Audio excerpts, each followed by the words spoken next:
Okay, thank you. Thanks for joining us for the 10 a.m. Wednesday, August 9th, 2023 Board of County Commissioners meeting for Deschutes County. First item on the agenda is Pledge of Allegiance. Please join me.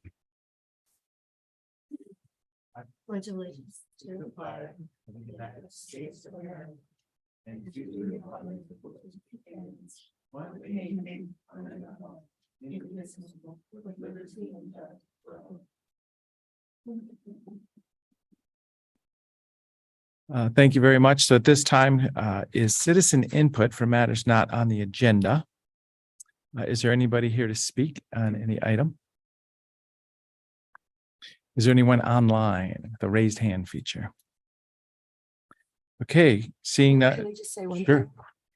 thing? Someone last night mentioned to me that they were going to be hosting a Ukrainian family with 3 children. And I just feel that this is an opportunity to tell our community, if you have housing available, it would be really appreciated. The person that's hosting does an amazing amount of goodness in our community. And this is just another part of her giving back. So it is a Ukrainian family with 3 boys. So if you have or know of anything, please let me know and I'll pass you on to the party. Great, thank you very much. At this time, consent agenda. We have quite a consent agenda today. 14 items. Any items for discussion or? I'll move approval of the consent agenda. And I'll second it. Okay, any other discussion?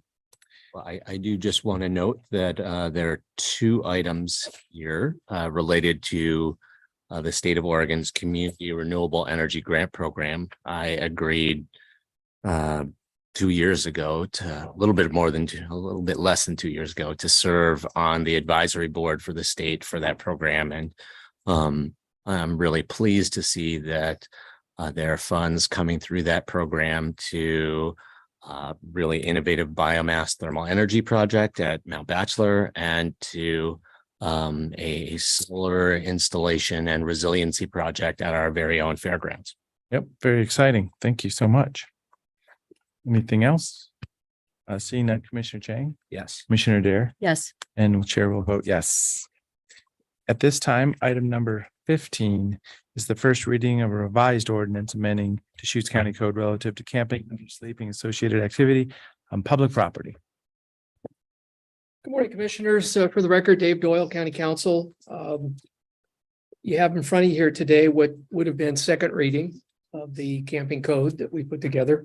Instead, we're asking that you do a new first reading. We did make a change. We added subsection 11.04.065, which essentially puts into writing what we were saying that the code would imply and allow for anyway, which is for some agreements with other jurisdictions to enforce our code on their properties within the urban or the unincorporated county. So we did add that section, and out of an abundance of caution, we're suggesting that we have a new first reading today instead of a second reading. There's always a fine line between changes between first and second, and whether that necessitates a new first reading. And we think to err on the side of caution, we'd suggest a first reading. The second reading would be 2 weeks later, and then the 90-day implementation would be triggered at that point. So you'd be looking at probably late November to have these code revisions become effective.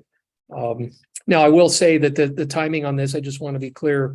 You recall this issue kind of started moving when there was a work session a few months back, and the sheriff had some ideas and suggestions. The board tasked county legal with coming up with some code that would effectuate some of that. So we did, so that the timing on this is really in your hands. So staff is not necessarily trying to fast track or push any particular timing. If you're comfortable having a first reading today, that's great. If you want to, take a pause and put this in a holding pattern, we could bring it back at any time and take it up at that time with first and second readings. So it's really driven by what the board wants. That's all I have. Other than that, there were no changes between the first reading 2 weeks ago. Well, so I'll read this new section just so we hear the words, see what we're talking about here. So a new section 11.04.065, extra jurisdictional application, where authorized by written agreement between Deschutes County and the appropriate federal, state, and or city representatives. This section 11.04 is applicable to specifically identified federal, state, and or city property located within unincorporated Deschutes County upon such terms, conditions, and limitations stated therein. So as I say, when I read this, it talks about unincorporated Deschutes County, but we're also including cities. So just a slight, I don't know if you. Well, we would be those including words. city properties within the unincorporated or federal properties or state properties within the unincorporated county. This wouldn't reach into city jurisdictions directly. Okay, good. Yeah, that helps me clarify. So yeah, even if a city owns property outside of their city, that would be the unincorporated property owned by a city. Right, and if they Great. wanted to essentially enter into some sort of an agreement with the county to allow enforcement of the county Mhm. code on those city lands or state lands or federal lands that are located within the unincorporated county, we wanted to at least have procedurally a process for that. We believe that the code is previously written impliedly allowed for that, but this makes it expressly clear that that is an option should those other jurisdictions have some interest in that. Yep. So Very good. it doesn't compel anybody to do anything, and it would require, obviously an agreement on both sides, be it the city or the county, or the federal and the county, or the state and the county. So it doesn't, there'd be quite a bit of work to get there. There's the whole enforcement piece, which I would assume would have something to do with the sheriff's office at a minimum, and perhaps code enforcement as well. So there's other issues to consider logistically, but this at least keeps that door open if those jurisdictions and or the county, want to do that. Great. And this was driven by the comments and the information from the China Hat, the folks out in that area. They were very clear that they were hopeful that we could do something with regard to their properties, and we're trying to provide every opportunity to do that, provided that the federal government's inclined to do that. Great. I don't have any problems with inclusion of this language in code that specifies that, under agreement, essentially the federal government would be delegating authority to us to act on their behalf on their lands. What I do have questions about is what the status of these agreement negotiations are. I hear rumblings about discussions being had with the Forest Service or with other entities, and I believe that those should be things that we discuss as a board. That shouldn't be negotiated kind of behind closed doors in whatever formats they're being discussed in right now. So I would like to learn from my fellow commissioners, from the sheriff's office, what are we talking about and with who? Yeah, Commissioner, the only point I could add or in response to that is the only communication certainly county legal's been involved with is we did receive a communication from an attorney for the Forest Service who did ask for a copy of we provided him with a copy of this draft code, including this latest revision piece. We also provided him with some communications from the Forest Service and the county back in 2016 relative to Elk Lake and the noise ordinance. So, but that was, I'm going to say, a good week ago now, and I haven't heard anything back from that individual. As far as the sheriff's office, I don't know if there's been communications to the extent that they may have occurred. I'm not aware of those. Perhaps the county administrator might have some information on that. So Dave, when you said Forest Service Legal, was that Sally Butts though out of Portland, No. or was that someone from DC? I don't believe it was DC, but it wasn't Sally Butts. I forget the fellow's name. I think he was at a regional level. So whether Okay, well, Sally is, Portland or yeah, she is regional. She is the regional legal. So I believe she's still in that position as far as I know. And Congressman Benz was in China Hat Sunday, met with 50 residents of the community and listened to each and every one of their stories. And he is going back working with the Forest Service Department of Ag in DC about the issue. He had a tour out with Deputy Casey Karpstein drove around, saw what was going on, and he is incredibly aware, but he did hear 50 separate stories from those neighbors, the bullets that have whizzed by people's heads, the houses that have been broken into, the stories that just wouldn't stop. So, and then, anyway, so he's well aware of what's going on, and it is his area. Well, I would like to respond to that just to, remind the board, this draft code is not a panacea. I mean, it's still, even if the federal government were to enter into some sort of an agreement and say, yeah, let's get you helping us at China Hat and utilizing these code provisions, we still have to have alternate shelter sites. The whole thing, as I've said many, many times, is predicated upon having somewhere else to direct people to go. If you're going to tell them you can't be where they are, that's kind of the black letter law from the whole Martin versus Boise and the Grants Pass case from the Ninth Circuit. There has to be somewhere else where folks can go, and if there isn't, you lose the ability to tell them you can't be here under threat of any type of criminal sanction. So, the code's simply a tool, but there's other actions and decisions that are going to need to be made and put into motion, or it's just going to be a code that sits on the shelf with not a whole lot of application or enforcement. Well, yesterday I had a conversation with Mayor Fitch from Redmond, and tomorrow morning I have another conversation with Mayor Keebler, and then Friday morning we actually will have a Zoom conversation with the governor, because we've been asking for the letter that we've been sending to the governor regarding having a managed camp outside of the UGB. And so we are having that conversation. Hopefully the governor is going to respond with positive back and forth, and, so we can actually get those camps so that the people can actually move somewhere within Deschutes County. But we really need to get them out of China Hat. That neighborhood has been under siege for quite a while now. I was there 2 years ago, and I thought about it last night, and I recognized there was a difference. When I did my tour 2 years ago, you could actually see there were people that were working. Their place was cleaned up. It was swept around their house. There was no trash. As I was told at the time, these were people that were actually working in the city of Bend but couldn't afford it. And when I just had I've had 2 tours this year. This last one on Sunday was very short, but you didn't see that. You didn't see people that are working, that are there, that are keeping their place tidy. And, this is what they're doing in order to survive. So there was definitely a difference from 2 years ago. So to circle back to my question, Commissioner Adair, are you involved in any negotiations about an agreement as specified in 11.04.065? No, I'm not. I believe the sheriff's office is. I'm not. Well, if we can communicate to the sheriff's office, if they are involved in such negotiations and they are asking us to include these provisions, I would like to understand what they're negotiating in said agreements. In Commissioner Chair DeVone, if I just may ask just for clarification, any agreement between the county and any of these entities would require board approval. Is that correct? That's correct. Yes. But I'll still follow. I will follow. Yeah. Hearing it, receiving it at the end of the process is a lot different than being aware of what the negotiation is and being able to intervene if necessary.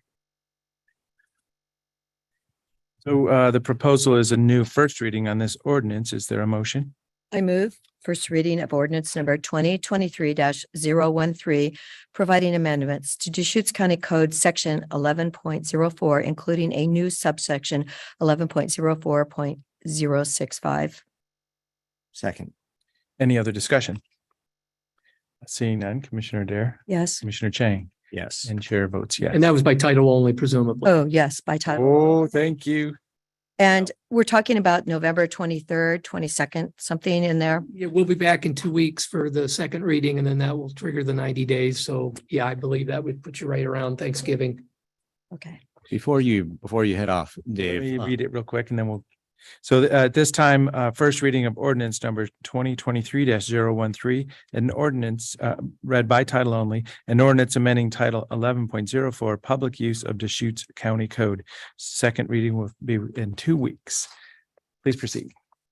So Dave, and for everyone who's here, 2 weeks ago, the media correctly reported that we were moving forward with a camping ordinance. They botched the details of the ordinance to a significant degree in terms of talking about where it applied, what the timeframes for application of the ordinance were. So I'm just hoping we can, it's very hard to reel media stories back in after they're already out there. I know that corrections have been posted, but Dave, could you just, in brief, we can have a fresh start and we can put out the information about where exactly this does apply and what the timeframes are and things like that. There was all sorts of information about, 1 mile buffers from private property and 14-day limits and things like that in these news pieces, and they were not accurate. Yeah, Commissioner, I think there was some confusion. At that time, there was a draft that county legal had put forth in response to the board direction. And then there was the draft the sheriff had brought forth. And I believe at least a couple of the media outlets incorrectly reported that the sheriff's version was the one that the board had taken action on. So I do know Whitney's in the back of the room here, and I know she reached out to the media as soon as we discovered that the stories were pointing towards the wrong code provisions. And I think there were some corrections made to that, but I'll work with Whitney here and make sure that the media contacts receive the correct document. What they do with it beyond that, obviously, I can't control. Thank you, Dave. Okay, thank you so much. At this time, item number 16, public hearing on a request to vacate a portion of Scheibel Road. This will be Cody Smith, probably online. Good morning, everyone. Can you hear me? Morning. Yes. For the record, Cody Smith, County Engineer, Deschutes County Road Department. The Road Department has received a petition from abutting property owners for the vacation of a portion of Scheibel Road. This morning, board, I'm asking you to open a public hearing regarding this matter, as not all of the abutting property owners to the proposed right-of-way were signatory to the petition.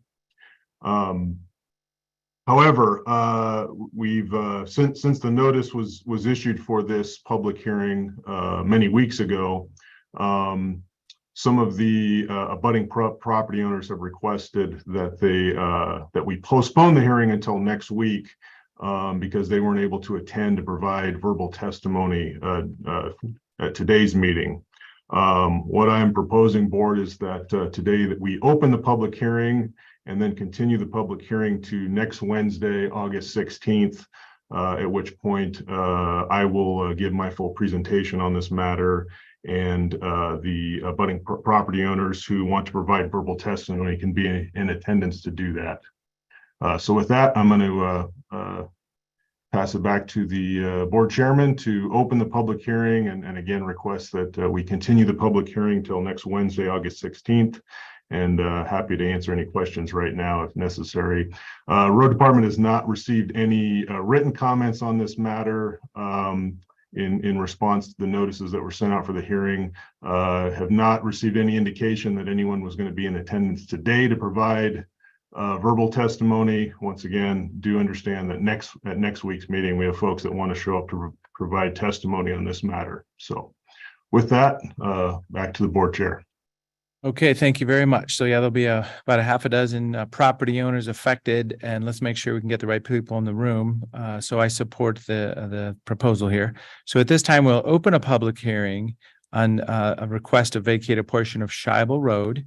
And with the information just presented, we will continue to August 16th, 1 week from today. You Any don't other? have to see if there's anyone in the room today, though, that wanted to testify. Oh, yeah. Okay, that's fine. Yep. Very good. So having an open public hearing, is there anybody to testify in this matter today? Thank you very much. I was just thinking in case they were. Oh, okay. Yes, we do have. So, yes, we're fully informed that we'll take testimony today and, yeah, bring it all back next week. So there we go. Thank you very much, Commissioner Dare. Good morning. My name is Liz Dixon. I am an attorney with the law firm of Dixon Hatfield. I am here on behalf of the petitioners, Jeff and Kathy Gates. I'm available to answer any questions that you would like answered at this time, but would prefer to contain my remarks to the 16th, when we will have a representative on behalf of the person who is opposing this. And that way we'll be able to hear all the arguments together and they'll be fresh in your mind. Any questions? Thank you. No questions. Thank you very much. We'll see you next week. Yes. Thank you. Okay, so we're all on the same page. So at this time, this hearing will be continued to 1 week from today on August 16th at our regularly scheduled board meeting. Real quick. Or anything else? Oh, okay. Thank you, Kim. It is an open public hearing. Sorry about that. I'm not meaning to do that. So yeah, if there's another request to speak online.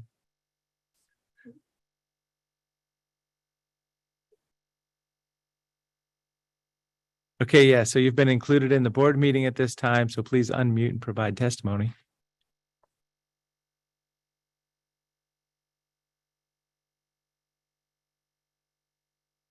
So, yeah, we have a Zoom person that's been included in our meeting. So it said you Galaxy tab, it was?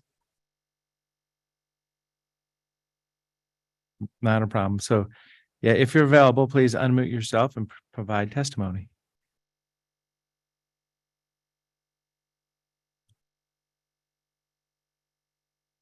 I'd prefer to testify next week. Okay, we're all on the same page then. Is there anyone else? Said there were three. Oh, yeah, maybe there are. Okay. Oh, sounds like we have a echo loop on that one. So Terry, Yeah, this if is you have Terry. two devices running, maybe need to turn the sound off on your second one. Mute on. Yes. Over here on the screen. On the lower left, it says mute.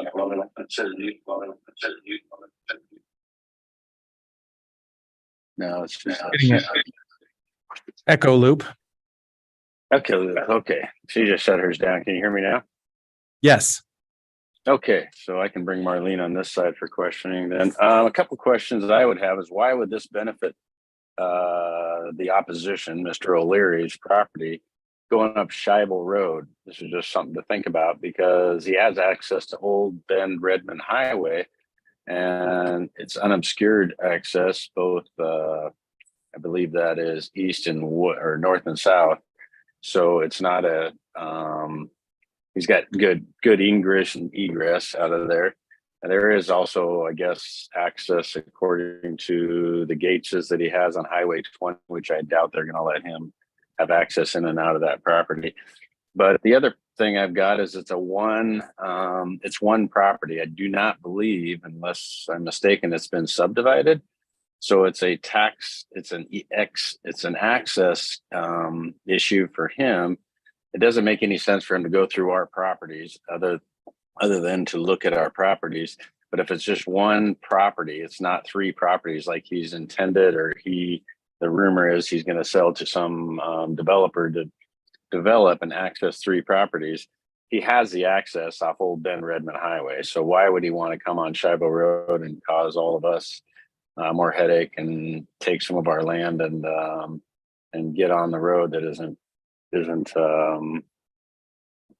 or start, so the county or city has to maintain the road that hasn't done that in years. We've been doing it ourselves. So those are the two questions I've got. I think the board needs to look at. And I think my wife, Marlene, has a couple things here. I'll spin it around and let her jump on So a that. quick introduction. For what was your name and what are you one of the property owners? Yes. Terry Rennie. Yeah. Yeah, it's Terry Rennie, and I'm at 64225 Scheibel Road in Benton. Okay, thank you so much. Okay.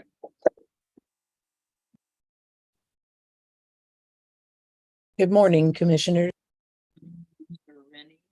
Good morning.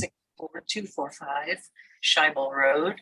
I represent the Hollyhock Survivors Trust and also the Rennie Trust in this property. We purchased about 6 years ago. We appreciate that the main hearing is on the 16th now. However, since we are traveling, we're just hoping to be able to put our comments on record in case we cannot join in next week. When we purchased this property, we fully expected to maintain and actually have a maintenance agreement that we would maintain what we consider our driveway, including paving and whatever road work we had to do and snow removal, and we have done that for 6 years. Mr. O'Leary has not participated in that. The county, to my knowledge, has not participated in any of that on this small spur of Scheibel Road. Scheibel Road is not affected by our small spur. It continues on around the corner where there are other residents that live on Scheibel Road. I do not understand why Mr. O'Leary would oppose something that would cost the city taking on not only the maintenance, but the cost of taking both our properties and that of the Gates family, including the widening of the road. So taking our properties, including removal and replacement of fences, gates, trees, things that have been there for 40 years are now being challenged so that this person can have an access. And additionally, it seems as though we would have more traffic into the neighborhood. All of us moved out there and bought our individual properties not to have traffic through our properties. And it's worked out really well for a number of years. Seems unfair for one person to benefit. This arrangement that we've had has never been a problem for all these years until Mr. O'Leary, this is my supposition, I apologize, decided to sell his property and was advised to also try to get another access. Driving through some beautiful properties would probably help him sell his property. Not sure. Anyway, since he has no responsibility and has taken no responsibility, and the Gates and we have taken all of responsibility, this just continually seems unfair for even for the city to be considering spending these kind of dollars to maintain a spur of what is in this essentially a nice long day. We do support the vacation of this spur of Scheibel Road, and we'll be interested to see how this moves along through the process. Thank you very much and good morning, and thanks for being there this morning. Oh, great. Well, thank you for joining us. As I say, I didn't mean to exclude you as I was moving on there early on. So, Cody, were you able to hear all those statements? Just making sure. Yes, I was. Okay, so yeah, I'm taking notes and we all are. So I just want to make sure you're able to hear that also. So this will be input to our public hearing for next, that's going to be continued to next week. Is there anyone else online? Okay, so thank you very much for everybody that's participated so far and for the flexibility of being able to continue this. So we'll see you next week on this matter. Okay. Thank you, board. Thank you.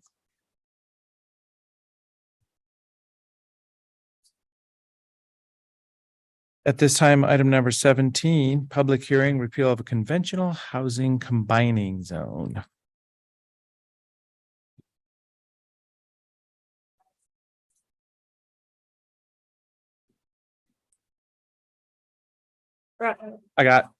So from my experience, I don't mind reading this first statement here. So this is the time and place set for hearing on file number 24723-391-TA concerning text amendment to Deschutes County Code, section 18.92, to repeal conventional housing combining zone.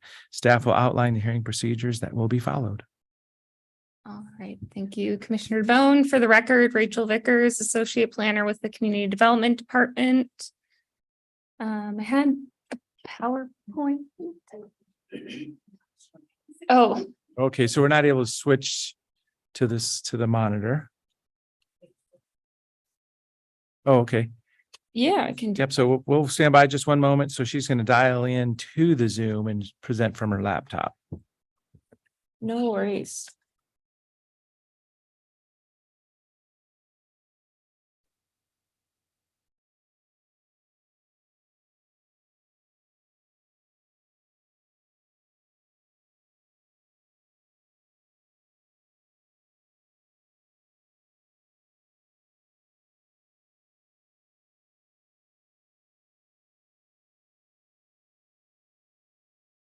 Let me make sure your audio is off or muted or something too. Which we just heard about.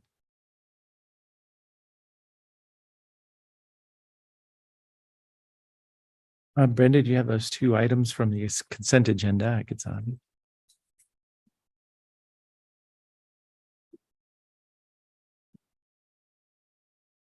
Great, thank you.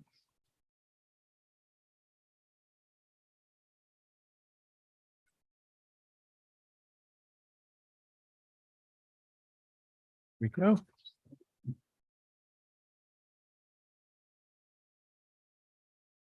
Okay, I just joined.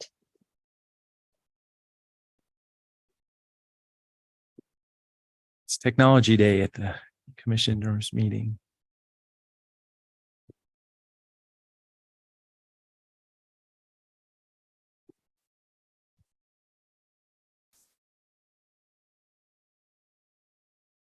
All right, let me just pull up my PowerPoint and then we'll be good to go.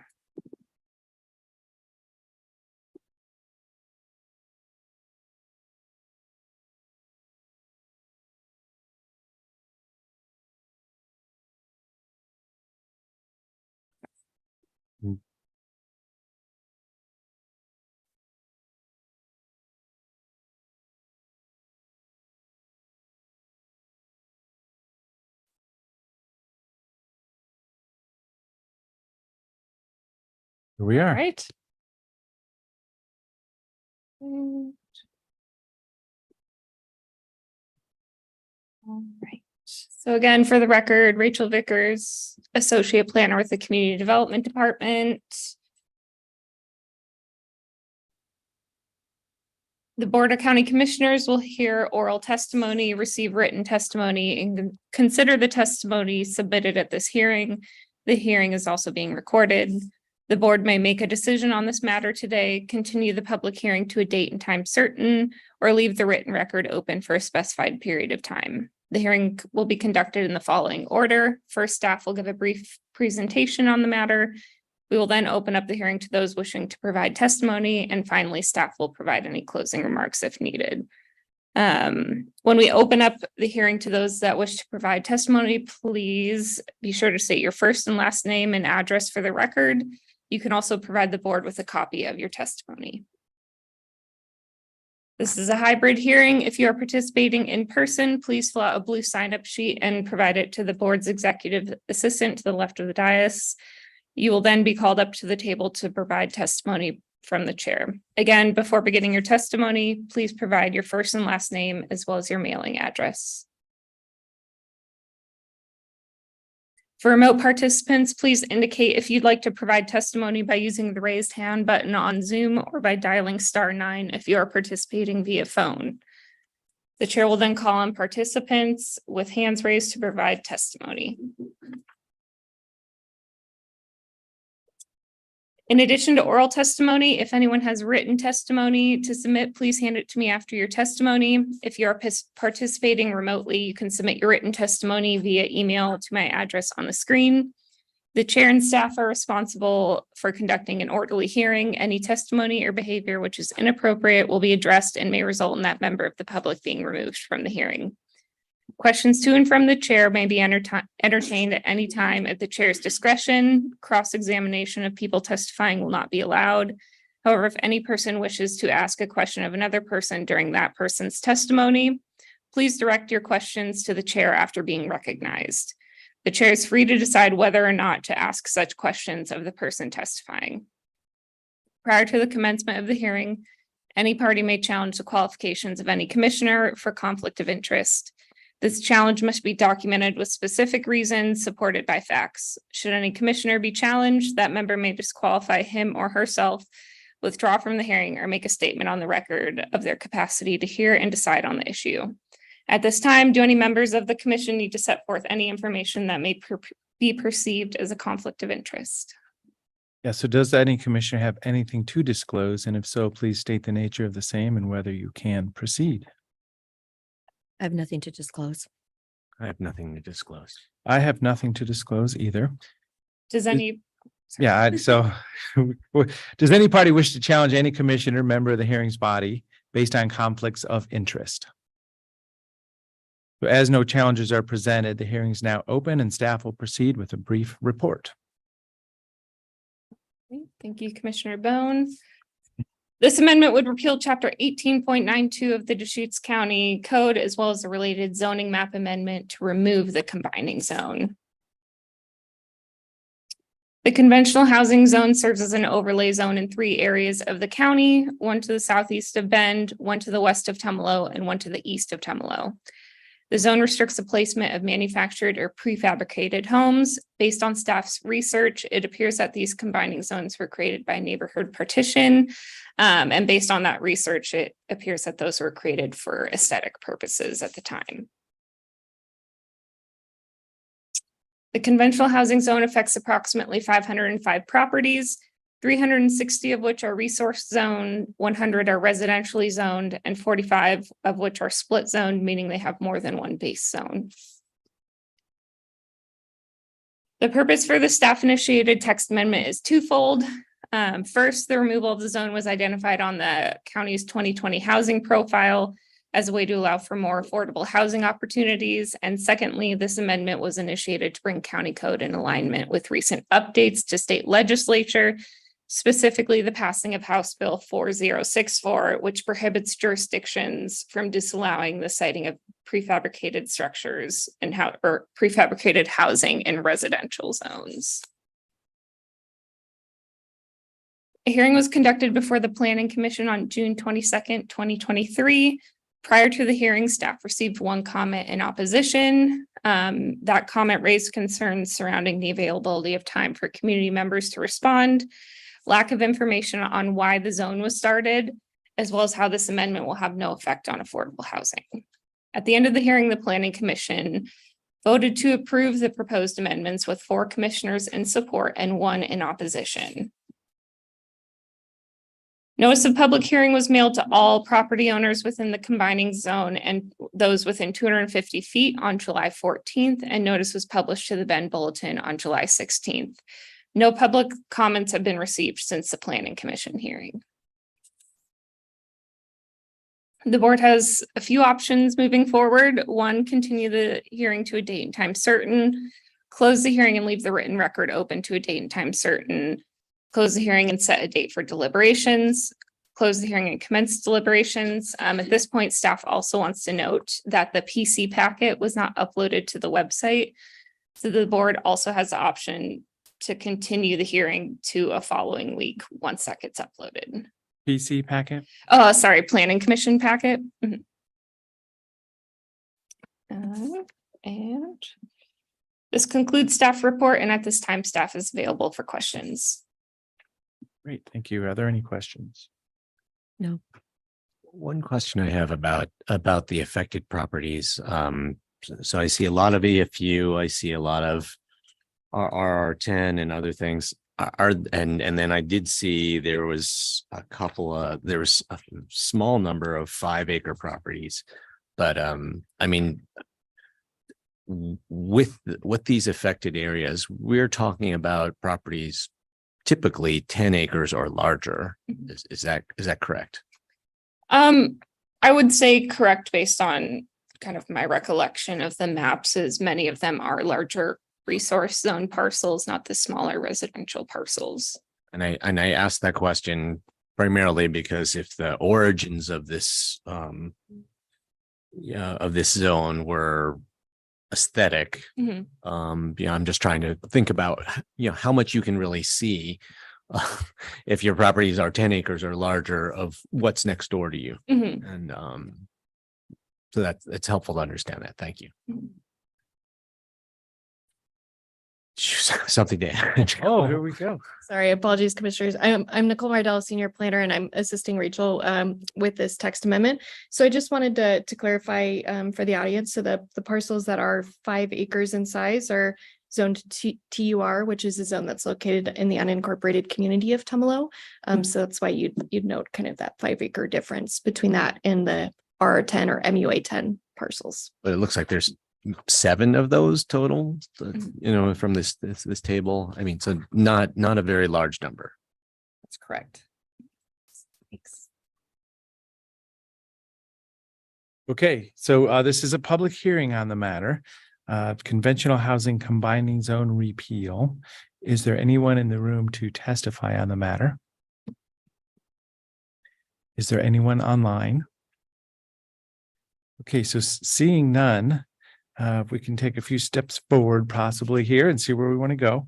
So yeah, the package is it's gone through the planning commission. It's been presented in front of us. This is public hearing on the matter. What's the will of the board at this time? I mean, we can close. Do you think we would need to leave a written record open? And you mentioned a planning commission packet. So we've had access to the information on this. When you say planning commission packet, as in associated with our agenda packet, or clarify that for me. Yeah, I believe the planning commission packet includes the approval of the planning commission hearing that was uploaded to the website that the planning commission, the website's description that the planning commission did approve that. And maybe Nicole can. Sure. Hi, So just Commissioner. put it in context for us. Yeah, absolutely. Hi, commissioners. So when we were reviewing the record today, before coming to this public hearing, we did notice that the planning commission packet, which we would typically upload on the project website, which serves as your record in informing your decision on this text amendment, we realized that it was uploaded to the meetings page, but it didn't make it onto the actual project page. So in consultation with legal counsel, you have the option to continue the hearing so that we could add that to that formal record, that planning commission packet. It just included a few additional items of information. The planning commission asked a few clarifying questions, and there's some staff responses in that packet material. So I think that would be, our suggestion is maybe leave the written record open so that we could add that prior to your deliberations. And that's on the website referring to this project. So then that website would be complete. Correct. That's okay. Understood. So, I mean, that sounds like a good step at this Right. point. I mean, didn't someone complain that testified earlier, and maybe they're on vacation this week or something, that they felt like the community didn't know enough without what is going on? So that would, another week or something where we could come back? Yes, the schedule is open. We could leave the written record open for a week. I'm not sure if there's availability on the schedule next week. There is, okay. Yeah, so then proposed leave the written record open for so I don't know if we would set deliberations is what I'm thinking right now. So a written record open to a time certain and then set a date for deliberations. I don't know if we want to set it for the night before, just in case something comes in as we're going into a meeting the night before. Any suggestions, Kim, on that? Just kind of the No, I logistics of this. Having a buffer between the closure of the written record. Okay, yeah, and that's what I was and thinking. deliberations would be wise. So how about, we'll set the written record open for 1 week and then deliberations in 2 weeks. Okay. That would give us that buffer. Just to clarify, written record will close August 16th at 4 p.m. and then we'll schedule deliberations for August 23rd. Great. All Thank you right. very much. So at this time, the public hearing, oral portion of the public hearing will be closed and written record open for 1 more week, just like stated. All right. Thank you. Thank you.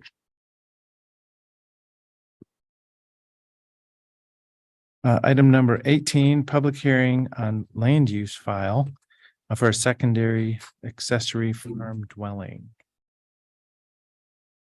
So we have a script for this one and everything else. Okay. So thank you for sticking with us today. A little bit of formality getting through these public hearings. Thanks, commissioners. And for the record, Holly King, associate planner. I've got a few items to hand out that I've printed for Great, you. thank you. Thank you.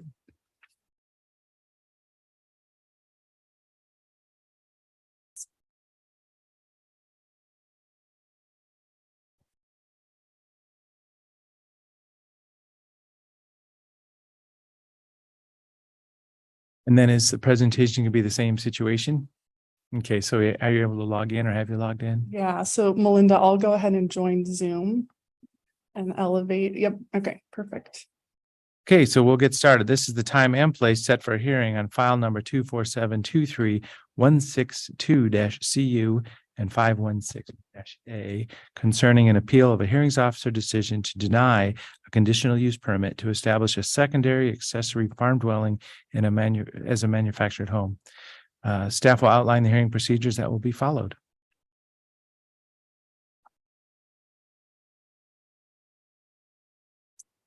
Righty, Chair DeBonne. Again, for the record, Hallie King, Associate Planner with the Community Development Department. And today the board will take testimony and receive written evidence concerning an appeal of a hearings officer decision to deny a conditional use permit for a secondary accessory farm dwelling. Before I get into the details and the staff report, I do just want to briefly go over the hearing procedure this morning. Apologies for the repetition. But again, the board's decision on this application will be limited de novo, which again means that they may take a new evidence and testimony as it relates to the items on appeal, and then as well as rely on what is already in the record. The order this morning, again, I'll provide a brief staff report. The applicant will then have a chance to present their testimony and evidence. Any interested parties or agencies will also have a chance to provide testimony. The applicant will present a rebuttal testimony, if any, and then staff will have an opportunity for closing remarks. Again, this is a remote and in-person hearing format this morning. And for folks who are providing testimony, just a reminder, please state your first and last name and mailing address before providing your testimony. We do have time limitations that have been established that are here on the screen. So the applicant or appellant in this case will have 30 minutes. Any agencies will have 10. General members of the public will have 3, and the applicant rebuttal will be 10 minutes. For folks that are joining us in person, again, if you'd like to testify, please fill out a sign-in sheet by the door and submit it to the board's executive assistant, and Chair DeBonne will call folks up to come and provide their testimony here at the front of the room. For folks joining remotely via Zoom, you'll utilize the raise hand feature when it's time to testify. And for folks on the phone, it'll be *9 to raise your hand and then *6 to unmute. And again, please provide your first and last name for the record. If there's any written testimony to be submitted today, you may either hand it to myself or email it into my email on the screen. Again, staff and the chair are responsible for an orderly hearing. And so any disrespectful behavior, folks may be asked to leave. And at this point, I'll turn it back over to the script for any commissioner disclosures.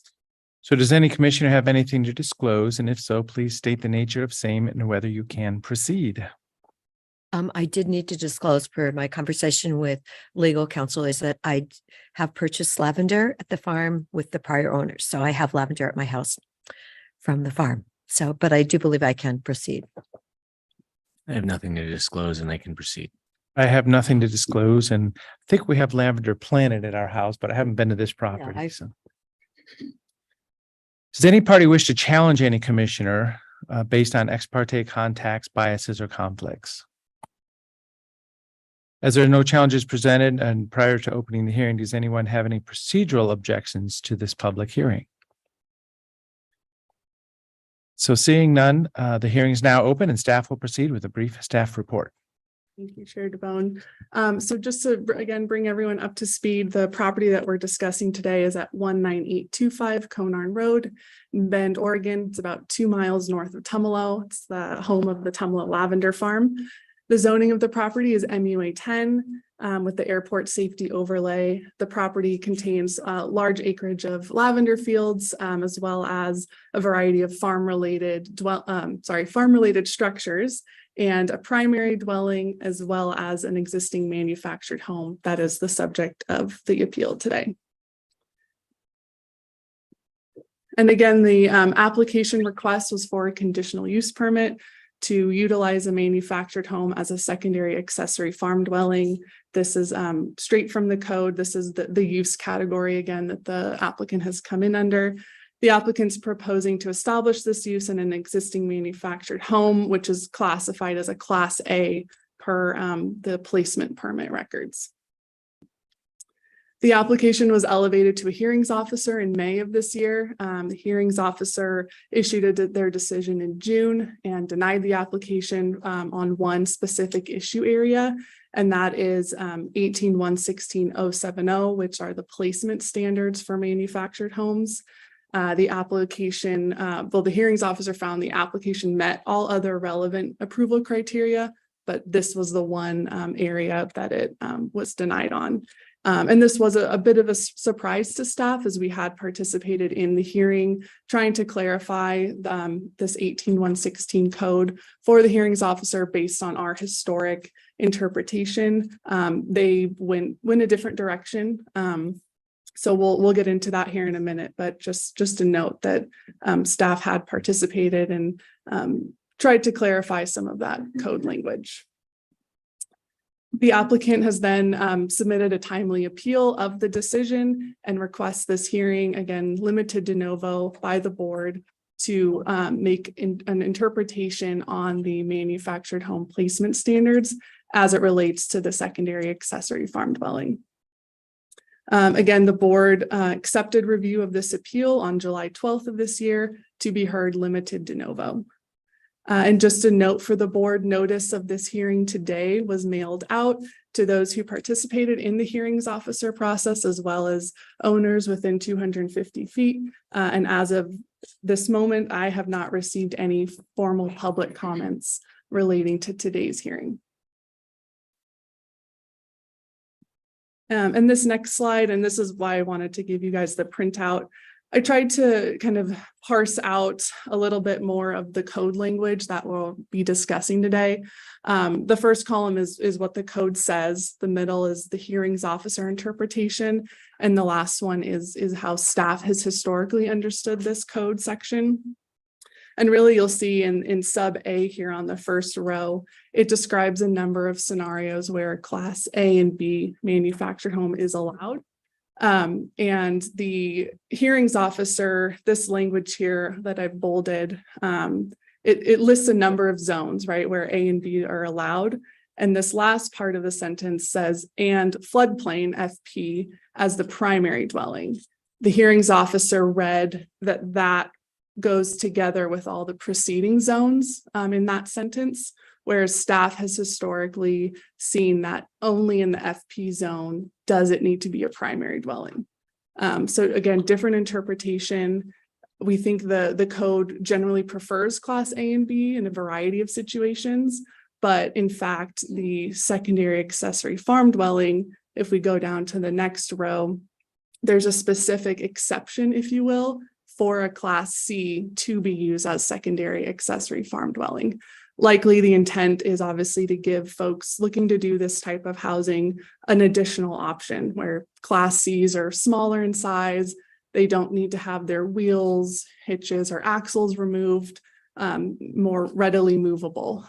So again, we've taken that to mean that a Class C manufactured home, there's an exception for a secondary accessory farm dwelling, but it's not precluded to be a Class A or B. So we can certainly return to this, but just wanted to kind of organize the thoughts a little bit more on the different interpretations. You provide a rule of thumb reference to what A, B, and C is. So it's square footage basically. Sure. Yeah. Square footage base. I did put a slide together. Okay, it's coming. Okay. Yeah. There you go. Yeah. So size in that first column, Class A's are over 1,000 square feet. A Class C needs to be at least 576. Probably the main difference again is this section here, where a Class C can have wheels, axles, and hitches on it. A and B needs to be removed.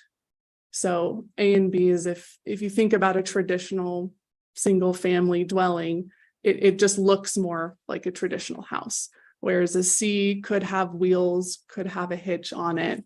And then Class C also does not need to have roofing or siding customarily used in single family construction, whereas A and Bs do. Shingle roofing, typical siding materials that you would see. So what's the size of B then, Holly? So Class Bs have to be at least 750 square feet. Okay, so that's like a single wide, which is normally about 900 square feet. Yeah, that would be, yep. So if, so for class C and class B, there's these minimum size requirements. And then there's this axles and wheels aspect. So if this class A home put axles and wheels on, would it suddenly be in a different category? Let's see. Well, so the Class A has to be over 1,000 square feet, but it cannot have wheels, axles, and hitches. So if possibly, yes, I think the answer to your question is yes, it may not qualify as a Class A if it had wheels on it, but it was over 1,000. Do the wheels actually have to work? The code, it doesn't, it's silent on that. Yeah. So my experience. There may be a solution here. Yeah. Okay. I mean, I lived in a manufactured home for many years, and I didn't know how it worked until we moved it. So axles and wheels and hubs, you get it ready for the road. So it's not if it works or not. I mean, so that's an RV, the concept of an RV operable or not. But a manufactured home, if it's sitting on foundation, perimeter foundation or stones or whatever it is, you jack it up, you put the axles back on, and so you make it operable for the road, even if it's deteriorated in place. As I say, I experienced moving a manufactured home, and I didn't know, but the tongue was in the dirt underneath the house. The mover bolted it back on and rolled it away. So it's interesting when you get into what all that is. Yeah, no, thanks for that, Chair DeBonne. So back to the slide, really the question. That puts it in perspective, what we're talking about now. Yeah, absolutely. And so the question for the board is, can a Class A manufactured home be established as a secondary accessory farm dwelling? And I know the applicants here today, so they'll certainly have a chance to speak more to their appeal request. But at this point, the next steps for the board is at the conclusion of today's hearing. Board has a number of different options.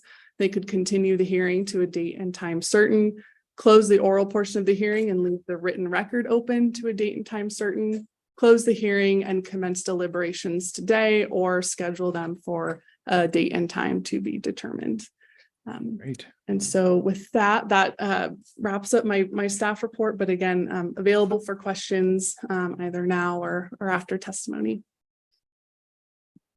So this is the public hearing on the matter, and we've identified some expected testimony time. So applicant, please proceed. Okay.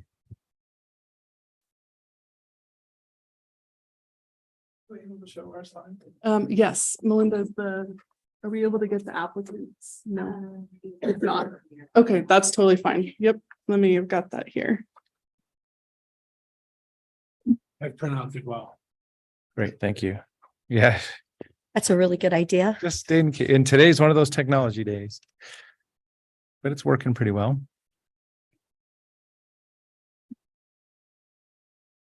Thank you. Thanks. I have a bunch of extras if anybody wants to follow along, especially since technology problems. I'll just put them over here.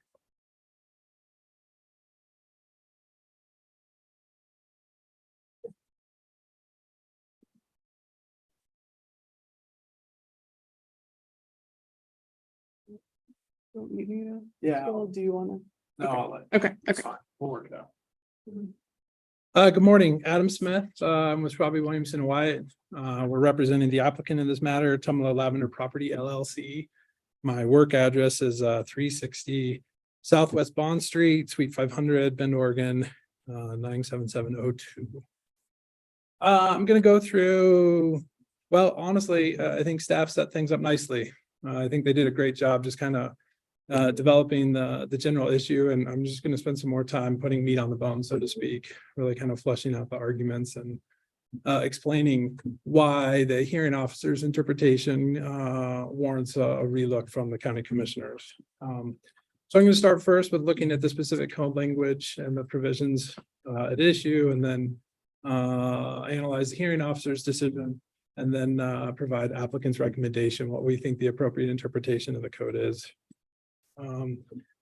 Slides are not always conducive to dealing with text amendments, but I tried to put some graphics in there, tried to provide some highlighting, tried to really walk through it, but I'll happy to answer as many questions and those kinds of things as they come up.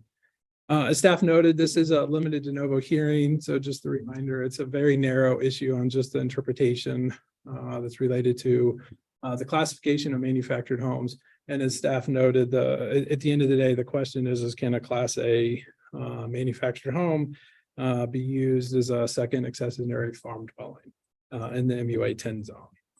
Last, I would request that our slides be included in the record, and also just confirming that the entire hearing officer's record is appropriately now part of the record in front of the county commissioners. So to answer the main question, can a Class A manufactured home be used as a secondary farm access dwelling?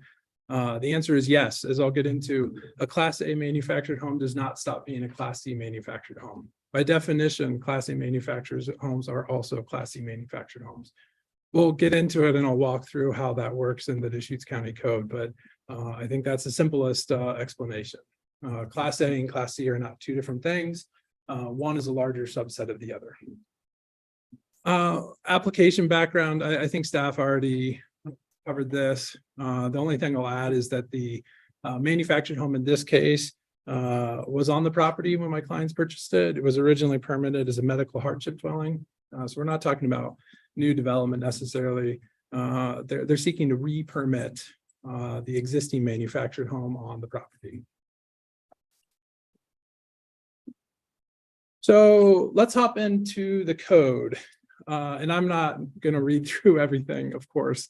That's why I wanted to provide handouts so it's in front of you. In my opinion, the analysis really starts with Deschutes County Code 18-116-050. Now, this is the provision that sets out the difference between a Class D, Class C, Class A, and Class B manufactured home. The Class D manufactured home has to be more than 320 square feet. Now, that language is important. It doesn't say limited to 320 or exactly 320. It says more than 320. So any manufactured home that's larger than 320 can still qualify as a Class D. It needs to be placed on a foundation, needs to have skirting, needs to be connected to utilities. So the Class D is the lowest level of manufactured home in Deschutes County. And frankly, there are only a few circumstances where you can do a Class D. Turning to Class C, and what I've done here is I've highlighted the provisions that are additive. So the Class D and the Class C have to meet essentially the same standards, except the Class C has a couple additional standards that it also has to meet to be upgraded to that Class C measure. In this case, it needs to be more than 576 square feet. Again, you could be larger, but at least needs to be 576 square feet. And the Class C manufactured home, really the compelling difference with the Class D is that they have a HUD certification indicating that they were built according to standards adopted by the feds in 1976, or a state insignia indicating that it's safe and habitable, etc. And as the questions came up during staff's presentation on this issue with wheels and axles, a Class C manufactured home can have those wheels and axles on, but there's no prohibition if they're removed. They're allowed to have them, but it doesn't stop being a Class C just because you remove the wheels and axles. Again, following the same structure, I highlighted the additive features, what makes a Class B more. And I will note that number 3 should be highlighted. This is a provision on wheels and axles. I apologize. So I did miss that provision. But otherwise, the additional provisions that distinguish the Class C versus the B, or those additive provisions that elevate a manufactured home to a Class B, It needs to be at least 750 square feet. As noted, wheels and axles and hitch mechanism is removed. And then the last two, 6 and 7, although long provisions, really come down to the roofing material and then siding materials. So a class B manufactured home still has all the same features as a class C, but the wheels and axles are removed, has a steeper pitch roof, better roofing material, better roofing siding. Visually, these are starting to look more like stick-built homes and less like traditional manufactured homes. That's really the distinguishing characteristic. And then Class A manufactured homes, virtually identical to Class B, except it's more than 1,000 square feet. That's the distinguishing characteristic for that Class A. So I'll show some graphics, less words, stay away from word heavy. You know, a lot of times when we're defining things in code, we are looking at different buckets, and maybe there's a little bit of overlap between this bucket and that bucket. But our definitions are saying, here's one thing, here's another thing, here's another thing, here's another thing. That's not the case with how Deschutes County Code sets up the different classifications. This is not a circumstance where Class A is entirely different, something meant to be entirely different from a Class A, right? So this is not one of those circumstances where there's maybe only minimal overlap. Instead, these are entirely additive features. A Class A manufactured home meets the definition of a Class D. A Class B manufactured home meets the definition of a Class C. As you're going through the requirements, these are additional requirements, but it doesn't take away the fact that a Class A manufactured home meets all of those criteria for a Class C. Question.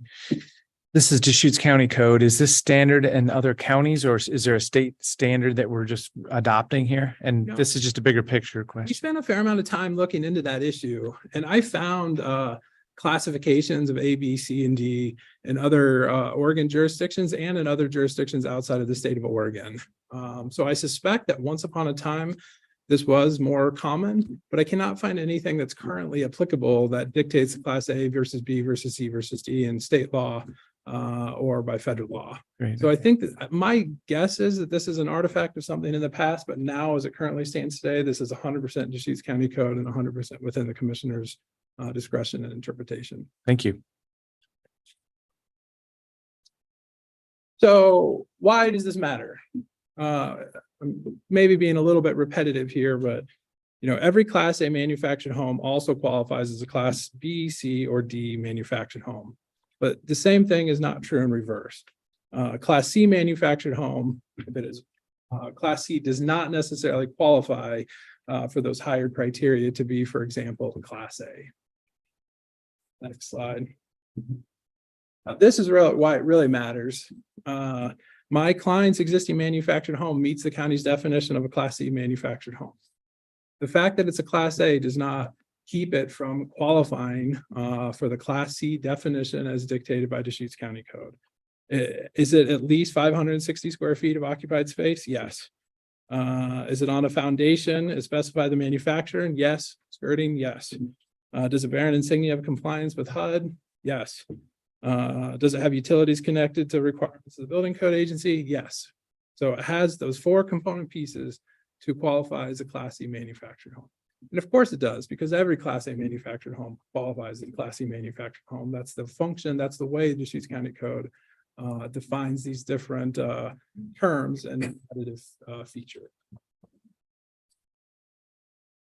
All right, so turning to the code language. So the hearings officer didn't really get into 050. He focused his interpretation on just Deschutes County Code 18-116-070. And in my opinion, I think that's where his interpretation started to fall apart. It wasn't accounting for these other code provisions and how 050 works in the structure of 050. Within 070, there are 2 provisions at play. 070A1 and 070B2. The hearings officer, for the most part, focused entirely on A1 and only anecdotally mentioned B2. But as staff laid out, the key language in A1 is this phrase as the primary dwelling. Now, the structure of A1 sets forth this long list of zones in the county, comma, FP as the primary dwelling, comma, and RI and SM as a caretaker's residence.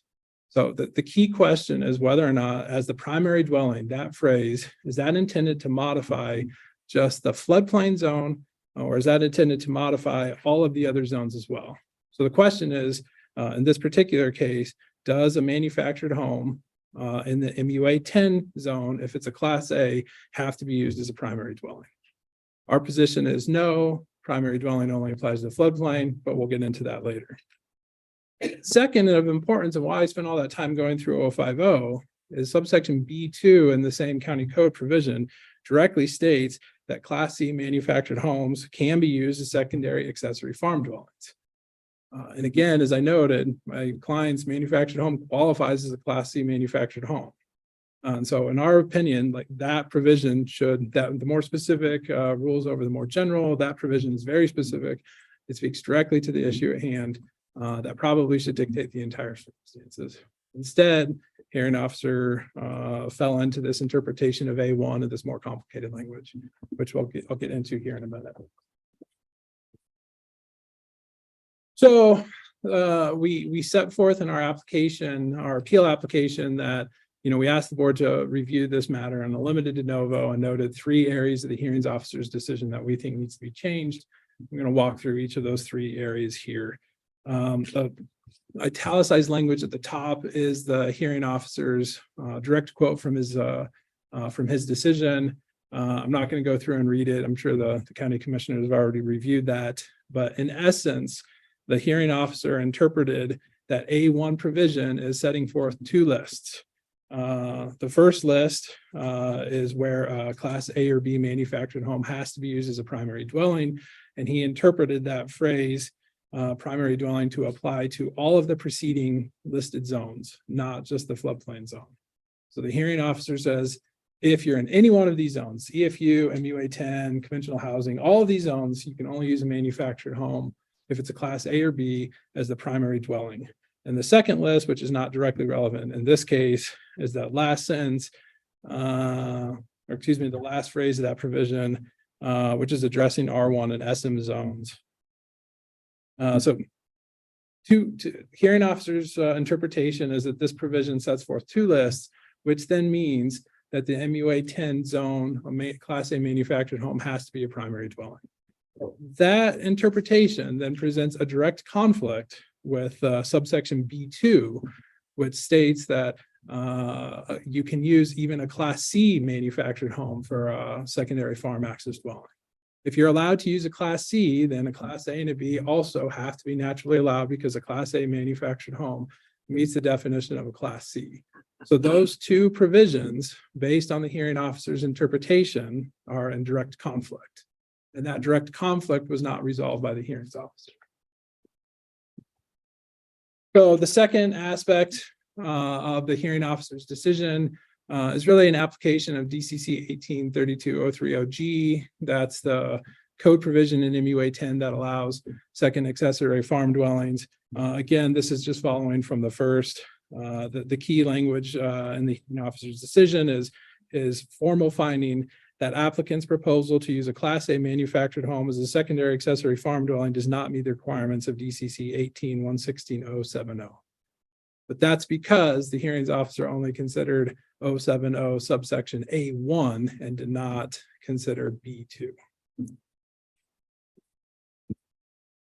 So again, this is all variations of the same thing, but they're different aspects of the hearing officer's decision. The hearing officer applied 1816070 to this specific application. So first in the decision, he set forth his interpretation. Then he applied that interpretation to the case in front of him, and he directly found that the applicant's proposals for the Class A manufactured home to be the second accessory farm dwelling, not some other class of manufactured home. Well, again, I think the hearing officer's mistake is he didn't dive into 050, which by definition says a Class A is a B, is a C, is a D. So the last phrase, not some other class of manufactured home, is plain error. By being a Class A, it is some other class of manufactured home, namely a Class B, C, or D. And that's how the definitional structure works. So 3 points to our recommendation, our analysis, how we've, where we come from. First, the hearing officer started his analysis by quoting state statute ORS 174010. Now, this is the go-to statutory provision whenever a tribunal, such as the Deschutes County Commissioners or the hearings officer, are called to interpret a code provision, be that state statute or be that your own code. And it kind of sets forth these codified interpretation mechanisms, these maxims of statutory interpretation, if you will. And the last phrase, I think, is pretty important in this case. And where there are several provisions of particulars, such construction is, if possible, to be adopted as will give effect to all. So that give effect to all language, what that means is if you have multiple pieces of code, you have multiple different things of code, the goal is to interpret those multiple provisions so they're in harmony with one another, rather than being in direct conflict with one another. Give effect to all. That's the goal here. Understanding the entire context of the code, not myopically looking at 070A1. How do you give effect to the entire structure of the Deschutes County Code? The hearings officer decision does not give effect to 050. That's the provision in the code that sets forth Class D, Class C, Class B, Class A. The hearing officer's decision does not go through the analysis that we just went through, showing that these are additive. The hearing officer's decision does not give effect to B2. That's the provision in the code that specifically says a Class C manufactured home can be used for a second accessory farm dwelling. And if you give effect to 050 and 070B2, then that's clearly in conflict with the hearing officer's interpretation. So the second aspect of our analysis, our recommendation, is the way to then harmonize these provisions, the way to connect the dots to fix this apparent conflict, is to return to this idea as the primary language. What is as the primary dwelling? Where does that language apply? Does that apply to just the floodplain zone, or does that apply to the entire preceding list? And remember, the hearing officer interpreted that provision to say this provision sets forth 2 lists. Our read of that, which is consistent with staff, is that it actually produces 3 lists. That provision sets forth 3 different categories. The first category is a Class A and B manufactured home, can be used in any zone without the limitation on the type of housing. So that's EFU zone, MUA 10 zone, F1, F2, RR10, any unincorporated community zone, RSR-M, and RSR-5. So the key concept here is that as the primary dwelling language does not apply to any of those listed zones. That language then only applies to the FP, so that would be the second list. And by using this list, I'm following the same structure of the hearing officer's analysis, but showing how there's a different interpretation. It's not 2 lists, it's 3. First, no limitation. Second, primary dwelling only applies to FP. And then the third, the RI and SM manufactured home can only be used as a caretaker's residence. So I know this is quite nuanced in getting into the weeds, but this slide number 2, this is the formal, this is the interpretation issue that in our opinion needs to be corrected here. And then 3, any statutory interpretation, one of the things that the decision maker can look at is the context of the code. And the context is starting to invite this rationale, the reason why, the explanation for why the code would be that way in the first place. And the applicant asserts that there is no policy basis for requiring an inferior manufactured home to be used as a secondary accessory farm dwelling. In fact, I would go a step further and say it's arguably even inappropriate to force an accessory farm dwelling and the occupants thereof to have to be in an inferior manufactured home. And remember, the difference between a Class A and a Class C manufactured home is the roof pitch, roofing material, siding material, and then that's really it. So why are we, if somebody wants to build a second accessory farm dwelling, why are we requiring them to use an inferior manufactured home? It's not a question of size. The Class C manufactured home sets the floor, but you can have any size of a Class C manufactured home. It could be bigger than the floor. So it's not, this isn't an issue of saying, hey, we're trying to minimize impacts on neighbors by requiring a much smaller manufactured home in this limited context. That's not how the structure of the code works. Instead, based on the hearing officer's interpretation, we would be saying we're going to impact those neighbors more because they're required to use a more inferior manufactured home that looks less like a stick-built home and sticks out more like a sore thumb. So we would assert that there's no that's the context of the code, and there's no that it just doesn't make sense. There's no policy rationale for that. Instead, the policy rationale that makes more sense is following from the idea that a Class C manufactured home includes a Class A and a Class B, and that Class C, that the code is saying that you can go all the way down to a Class C in this limited circumstance because the county favors providing dwellings for farm workers. It's a way to support the agricultural community. It's a way to support people being able to put their continue to have their properties and farm production to allow you to step down into that additional category. Not require it, but it's allowed that you can go all the way down to a Class C because presumably they're cheaper and it's easier to provide farmhouse. So that's all I have.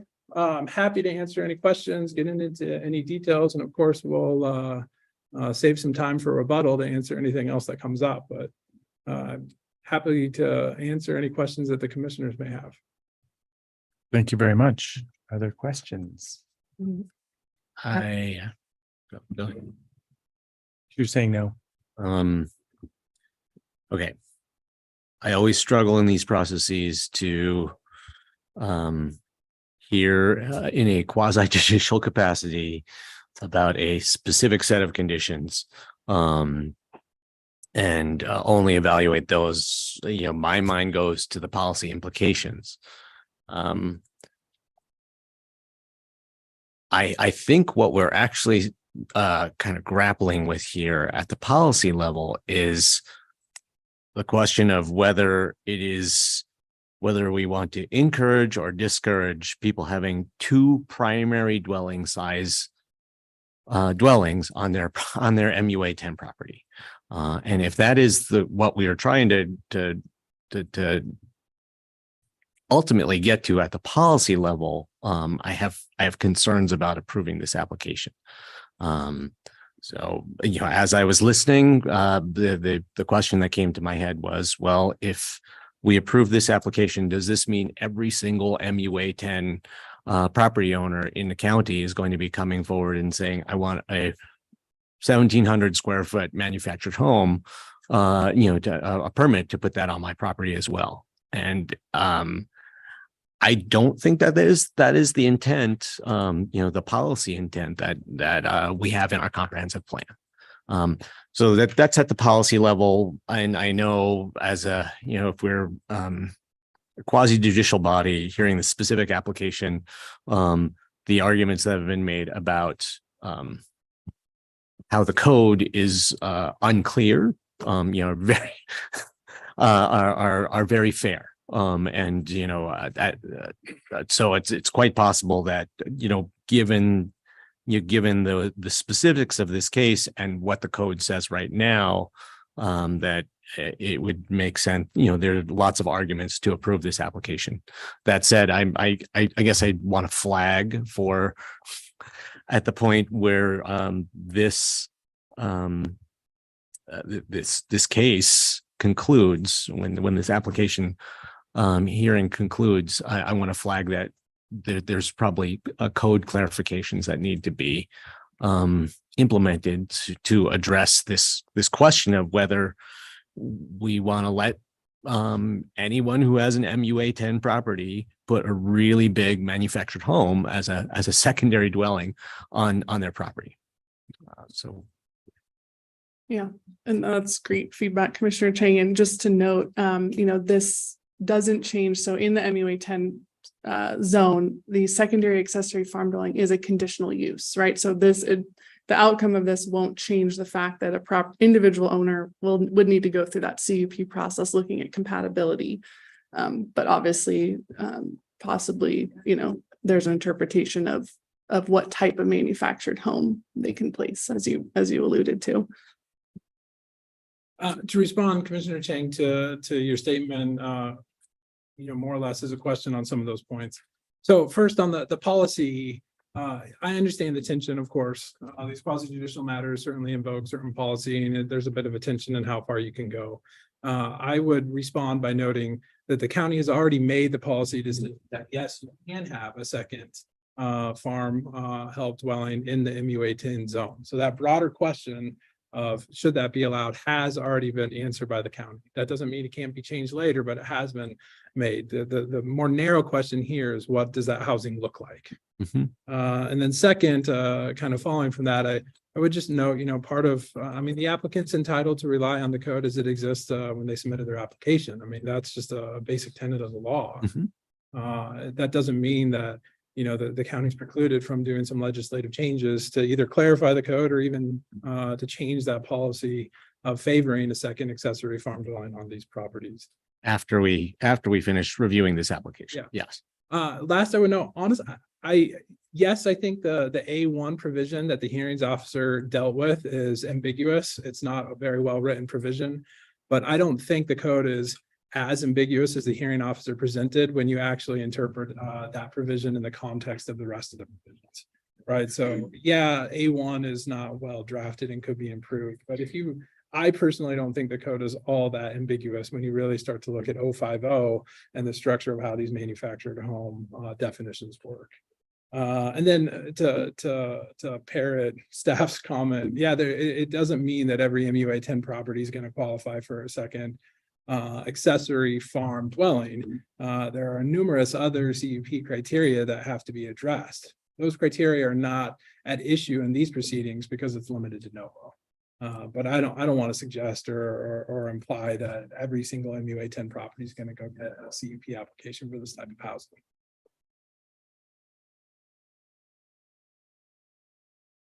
Anything else? I will be back on rebuttal. Thank you. Okay, very good. Thank you. So this is a public hearing on the matter. Is anybody else here to speak on this subject? Is there anyone online? So seeing none, the rebuttal comes right back.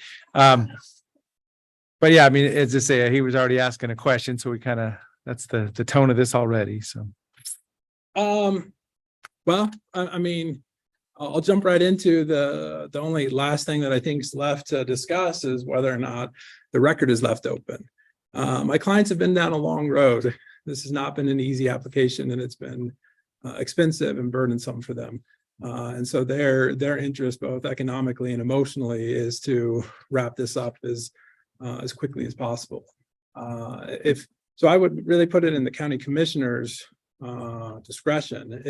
If my presentation and my slides give you enough information to make your decision, then we would fully support closing the record and even having the commissioners deliberate today. They're anxious to get this wrapped up. If you need more from us, if you need me to walk through this in a written form or to provide additional details of how this works, then we would happily consent to the record being left open. Of course, it's the county commissioner's discretion, and I'll write this up in a more formal memo form. We did slides, and we did it this way at this stage, honestly, to try and expedite the proceedings. great. Thank you very much. Are there any other questions? So at this time, a discussion about either closing the record or leaving a written record open, or extending the public hearing on the matter. Any initial thoughts? Well, as I just mentioned, I think I'm more interested in the discussions, the broad policy discussions of the county code that'll happen after we finish deliberating on this application. Then I'm not necessarily worried about keeping the record open and providing more opportunity for input at this time. And I support closing the record at this time too. Yes. Okay, so so we'll close the record. Well, we'll close the public hearing on the matter, and there's support for closing the record at this time. So this is limited de novo. We have had the presentation.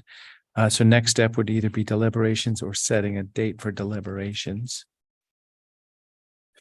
Yeah, let's just say. Any thoughts? I'm happy to do deliberations today. We can deliberate today. There we go. Okay, so we're going to work towards a decision today. So at this time, deliberations on this matter. Thank you very much for the testimony today. Does anybody want to start? Any thoughts? I think we just heard a very compelling argument that the way that county code is written right now, there should be that there is, a legal interpretive argument to be made for supporting this application and issuing this permit.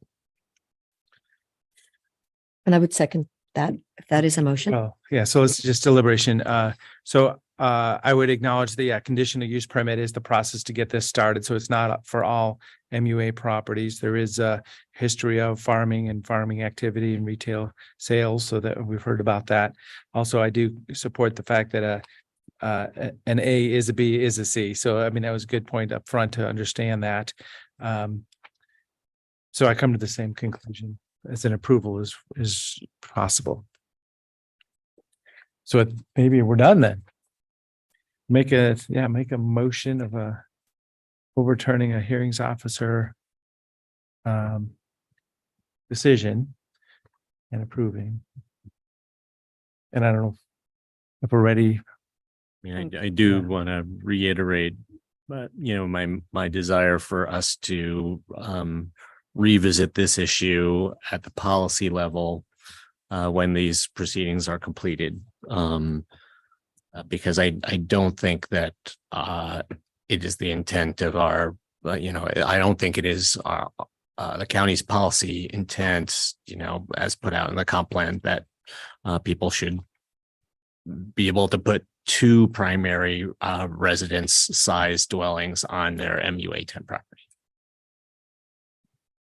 So deliberations are setting direction to this. It'll come back with a board order. Is that the next step at this time? Correct, yeah, but we'll work with the applicant for a revised board decision and then come back with a board order. Yeah, I believe that's the right process. Yeah.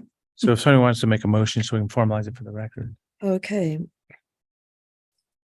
So I move we reverse the hearing officer decision and allow a conditional use permit for this secondary accessory farm dwelling with a file number reference of 247-23-000162 CU 23-516A.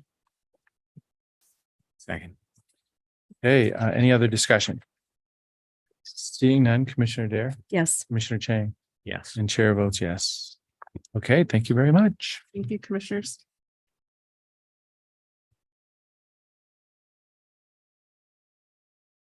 Way to stack of papers today. At this time, item number 19, public hearing on a declaratory ruling to determine if a marijuana production facility approved under file number has been initiated.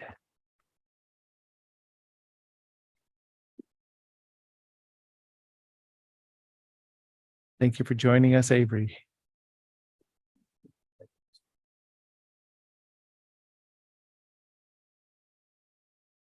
Sure, yes. Here we go. Today's script day. And then let's make sure your slides are available. Are you able to log in and do the presentation?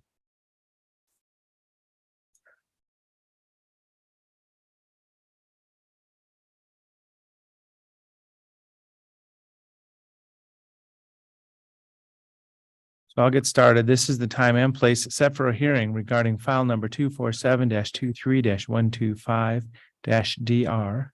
This is a hearing on the call up of a Deschutes County Hearings Officer decision that granted approval for a declaratory ruling to determine whether a marijuana production facility approved under file number 247-17907-AD has been initiated. Staff will outline the hearing procedures that will be followed. Round number 3.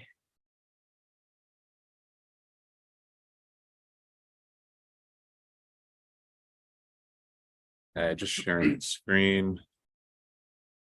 Let's see it now. Okay.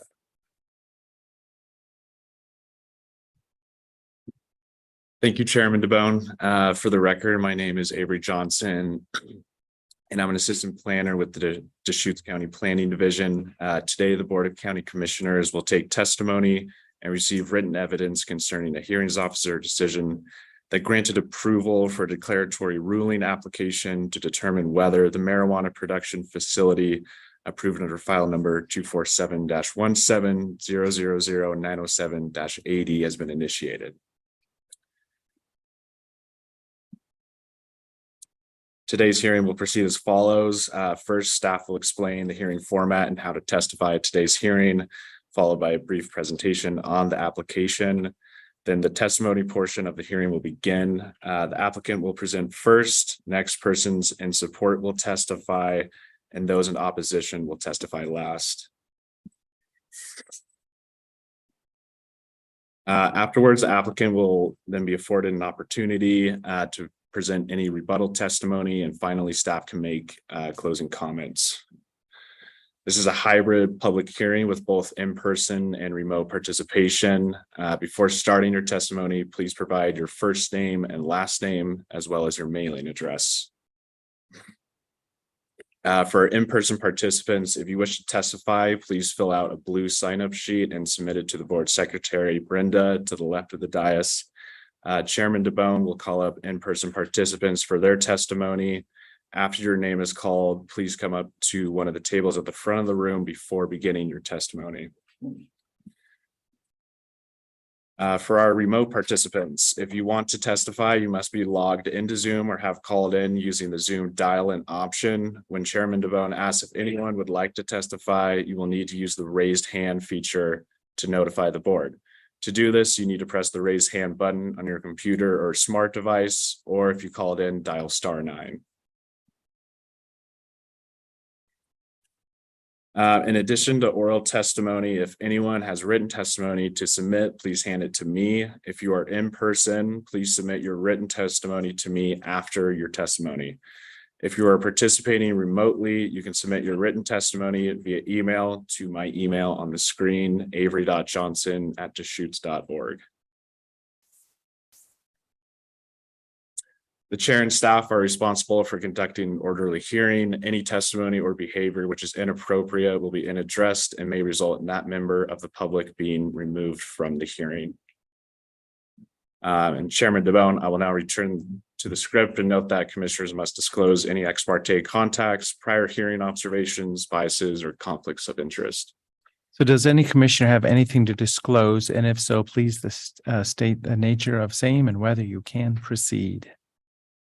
I have nothing to disclose. I have nothing to disclose and can proceed. And I have nothing to disclose either. Does anybody, any party wish to challenge any commissioner based on ex parte contacts, biases, or conflicts? Anybody online with a raised hand feature? As no challenges are presented prior to the opening of the hearing, does anyone have any procedural objections to the public hearing? Is there any raised hand feature? Seeing none, the hearing is now open and staff will proceed with a brief report. Thank you, Chairman DeBone. In this case, initiation of use revolves around the idea of whether or not substantial construction towards completion of the land use approval has taken place.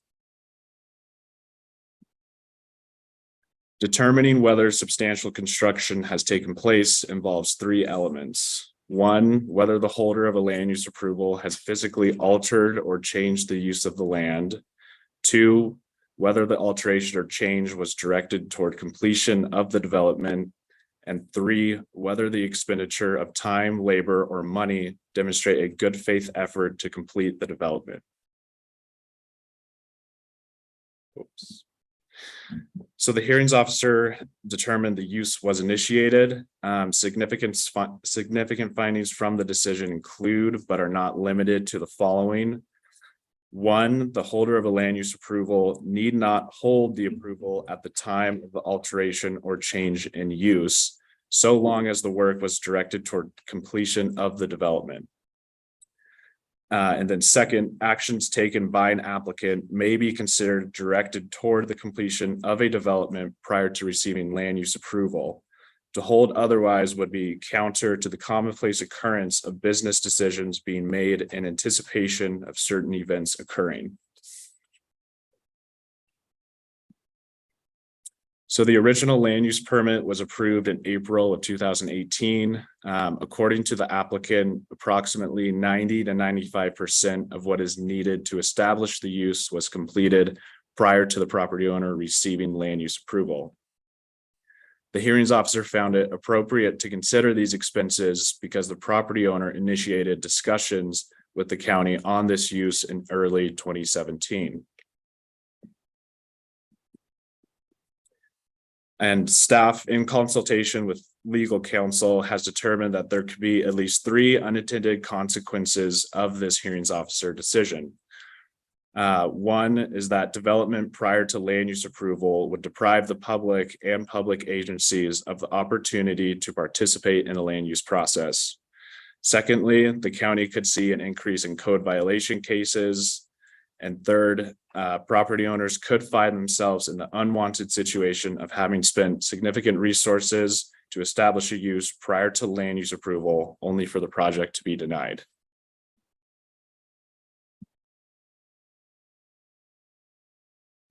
The hearings officer decision focuses on the interpretation of the phrase holder of a land use approval.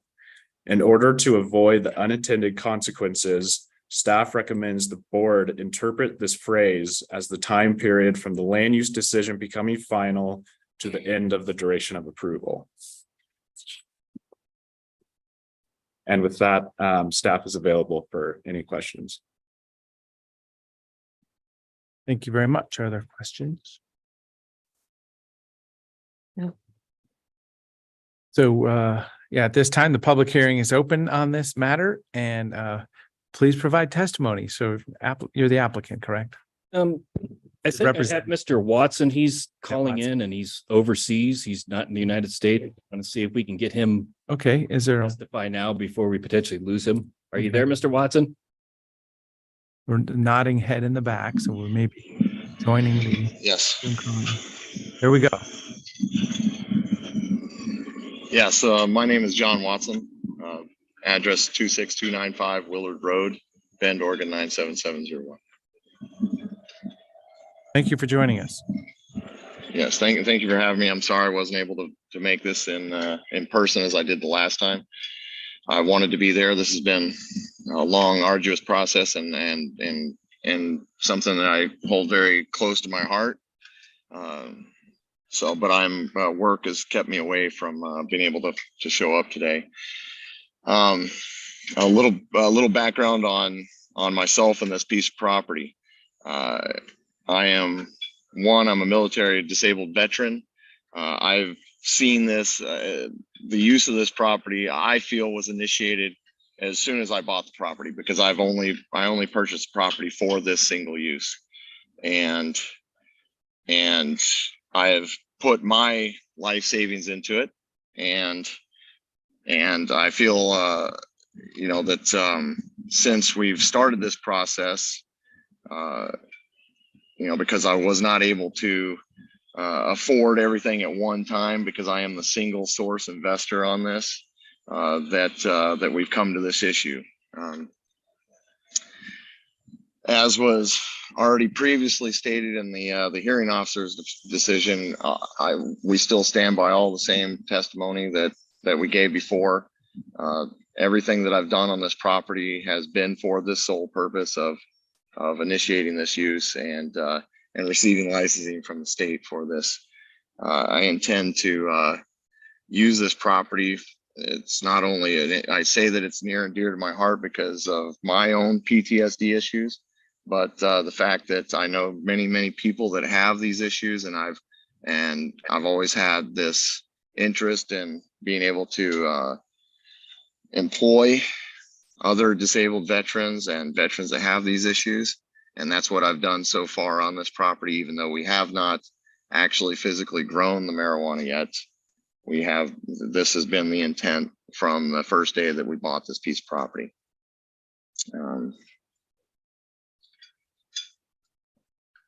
I don't think there's much else that I can give that the hearings officer already didn't say. We as a military person and also as a business owner, I own a business that is a builder. As a builder, we bought this property as an EFU. At the time, there were no, the restrictions on it were just the same as anybody else that was looking to do a marijuana production facility. So there was things that we had to do, infrastructure that we felt we had to put in to make sure that we were ready for not just the land use, but also the licensing, because we saw no issue or reason why it would be disapproved at the time.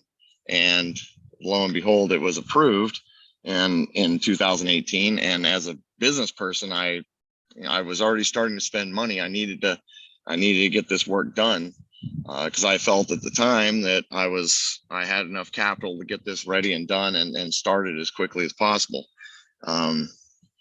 Economics is the only thing that impinged on this. My capital started to run short, and the potential price of doing business had the opportunity had gone down because of there being so much competition that came online at the same time in Oregon. So we held off because I'm still, again, this is my life savings. So making sure that I was spending the money correctly and when I should and when I could. And everything for this, the infrastructure, everything has been in place. And at the time, we felt that there was no reason why it would be the land use would be disapproved. So of course we started building, and that's what I do for a living. When I was in the military, I pushed. When I'm as a business owner, I push. That's what we do.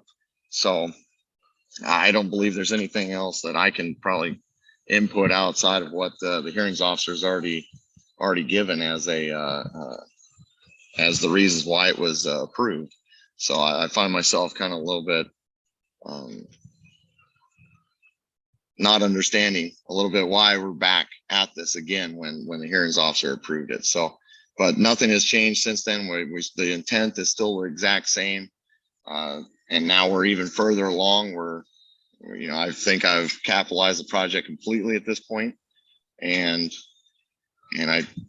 that's why we're here with the after going through the hearings officer, what they gave us for what she determined was approved. So anyways, I'm sorry. I appreciate your time on that. Very much, Mr. Watson. Thanks for joining us remotely.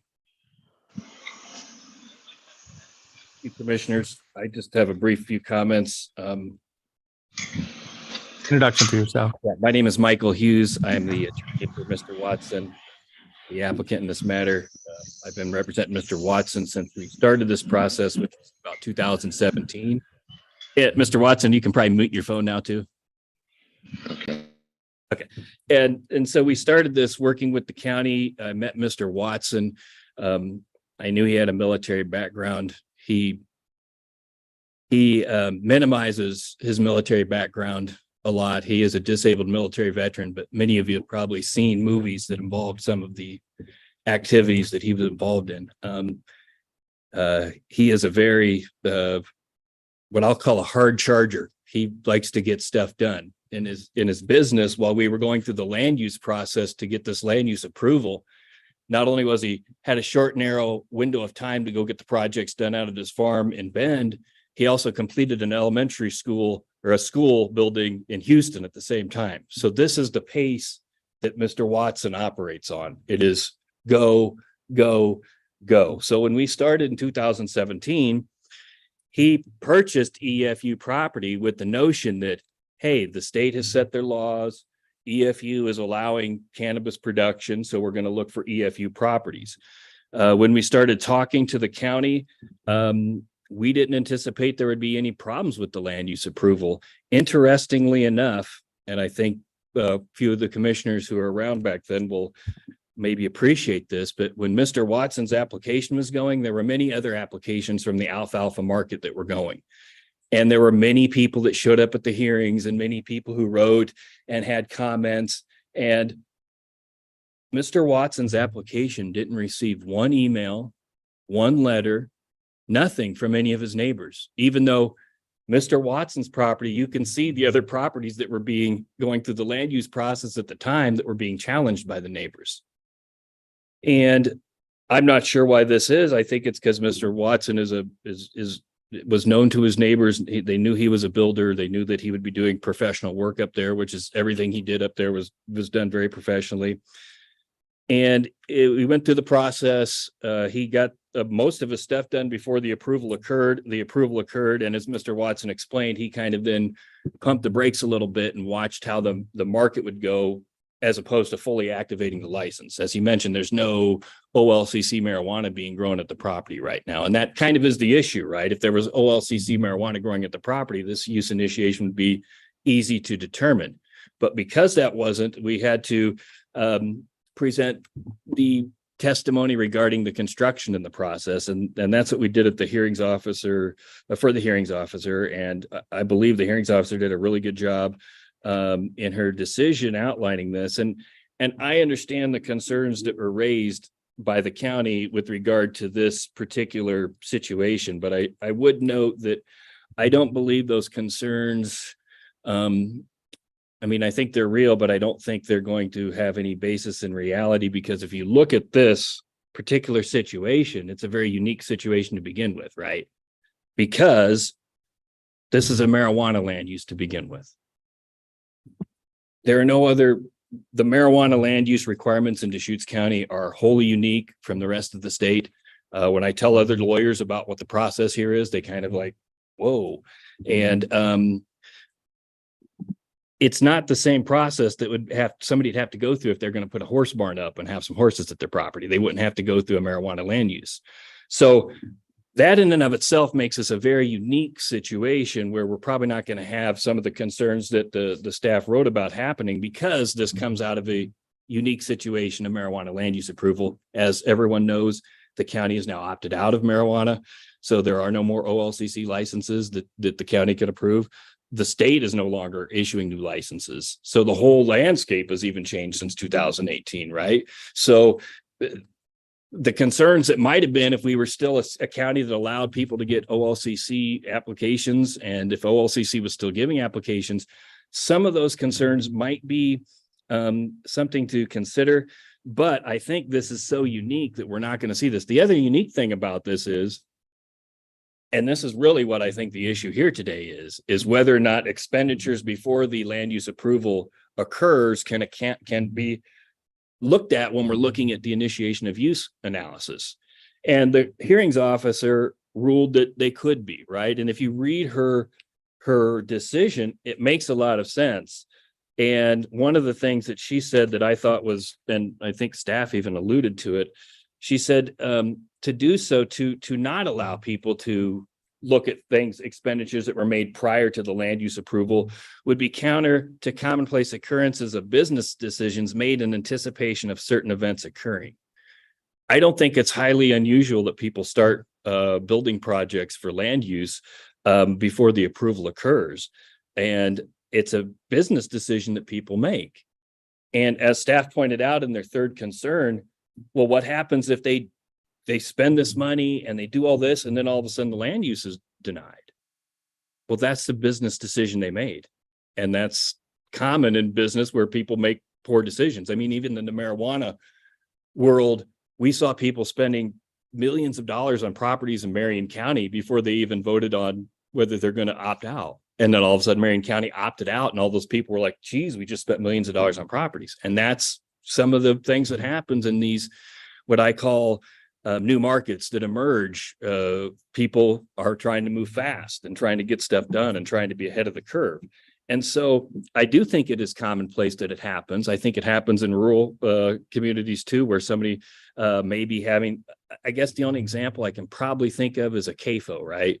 Where you're going to have an animal confinement. You have a certain number of animals. And so you got to get an application through the state, and you have to get some land use through the county, right? So if a person started to do some building on their barn before the approval came, and then they got their subsequent approval, the question I have is like, what's the issue here, right?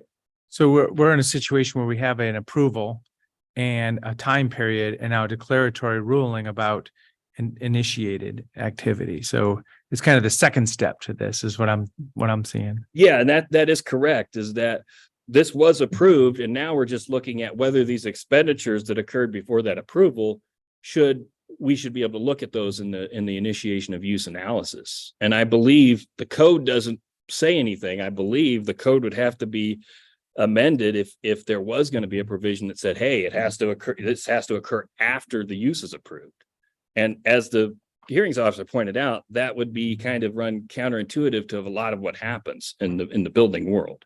And so, yes, it is a unique situation in that the use was approved, and now, and our date is April 20 of 22, right? That's when the expiration of the use occurred. And so the hearings officer found that the initiation had occurred before that April of 2022 date.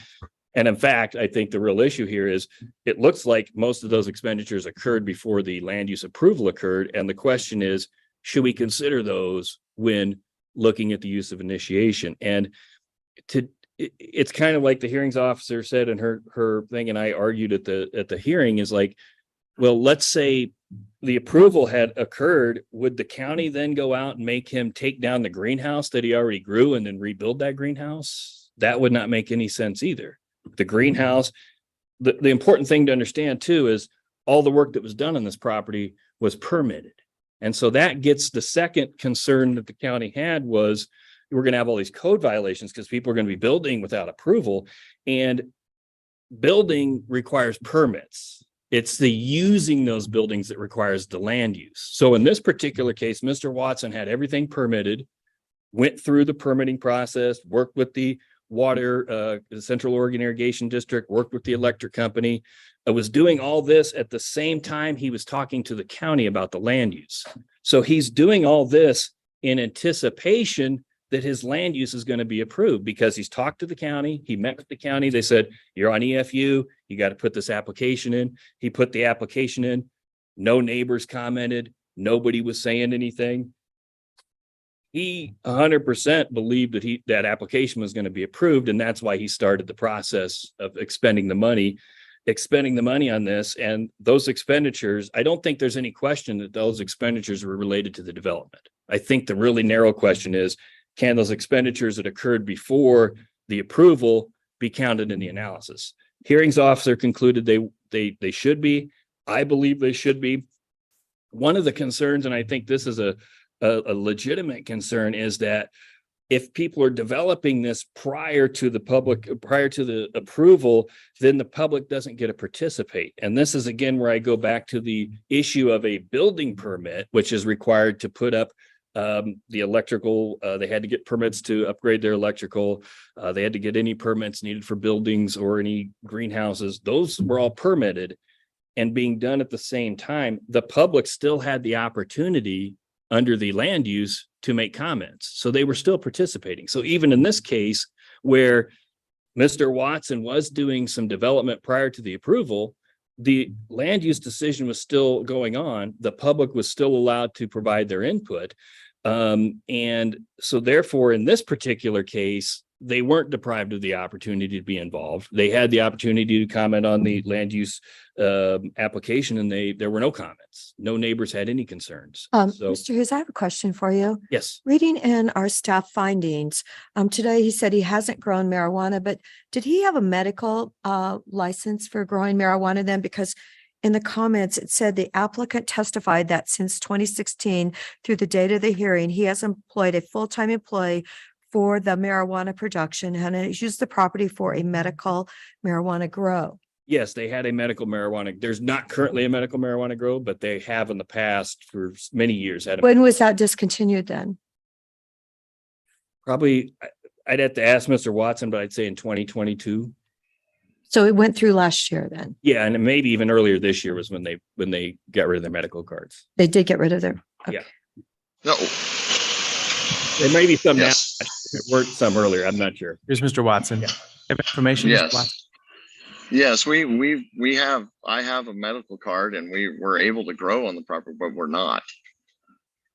When did you And yes, cease and yes, doing that? I have. When do we cease? And it stopped sometime in around that same time in 2018. We stopped because we had purchased equipment that we wanted to make sure we could use, like we knew how to use, and we thought we were we had purchased this hydroponic equipment, and we frankly wanted to know how it would work, how things would look with it. So we did some production, but it was under that medical, the medical grow. But we have not sold one thing. We have not, and we ceased even growing. But I have had full-time employees since I purchased the property. Great. Thank you very much. And so just to conclude, again, this is a unique situation. I don't believe there'd be any other land use situations that would be similar to this. And as the hearing officer noted, all the work on the property was done for this development. 95% of it is complete. Right now, all he has to do is put a plastic cover over the greenhouse, put his hydroponic equipment that you just talked about, and it would be done. So we believe that all the elements of the use initiation have been met. The question is, are we going to look at these other expenditures that happened prior to the approval for this analysis? And I think it's appropriate to do so. I can't imagine a situation when we wouldn't, especially when it's not like he was doing this and then he had some other project in mind. Everything that was done on this property, from purchasing it to dealing with the land use with the county, to dealing with the OLCC, to dealing with all the permitting, has been 100% for this development. And so therefore, I think it makes sense that it was his good faith effort to do that, to initiate the use. And therefore, I believe the use was properly ruled to be initiated by the hearings officer. And I believe that the commissioners should approve that decision. Thank you very much for your testimony. So Anthony, okay. Only if you have any questions. Yeah. So this is the public hearing. So then, is there anybody else here to speak on this matter? Is there anyone online? At this time, Mr. Hughes is, I guess, following what we just did. Is there any rebuttal? But yeah, we don't have any other input at this time. I don't think I have much else unless the commissioners. Okay. So any questions? And I would just acknowledge that this is more precedence of all land use applications in the declaratory ruling process of initiating development. So it's a precedence across all development and approvals. This is the example case and a hearings officer approval. So I guess, for Mr. Watson and yourself, I mean, it's bigger picture than this specific application. I'm just letting you know that's how we got here today. Okay, so with that, we'll close oral portion, and there's no request for written, or is there any other? So really, commissioners, for the record, Anthony Regini, principal planner, I'm really here to answer any questions you have. One of the things that was discussed earlier on by Mr. Hughes is the idea that people begin their development before they get, in this case, land use approval. And as the commissioners all know, our code enforcement program is really nothing but people beginning their development before they have all of their necessary permits. What I believe Mr. Hughes is alluding to is that because they have building permit approval, that is okay. In this particular case, there's a land use component to it. And so we often see people in code enforcement because they haven't received all of the necessary approvals, not just building or septic or electrical. And the same would be true for land use. You get a land use approval and you begin constructing before you get your building permit. That's also a violation.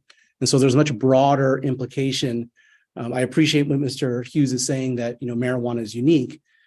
The key here, though, is that the interpretation of the phrase "hold of the land use permit," as you noted, Commissioner DeBone, applies broadly to all initiation of use applications. So that's really where staff and legal's concern lies, is that it's not limited to just marijuana. Frankly, it applies to all initiation of use applications, regardless of type.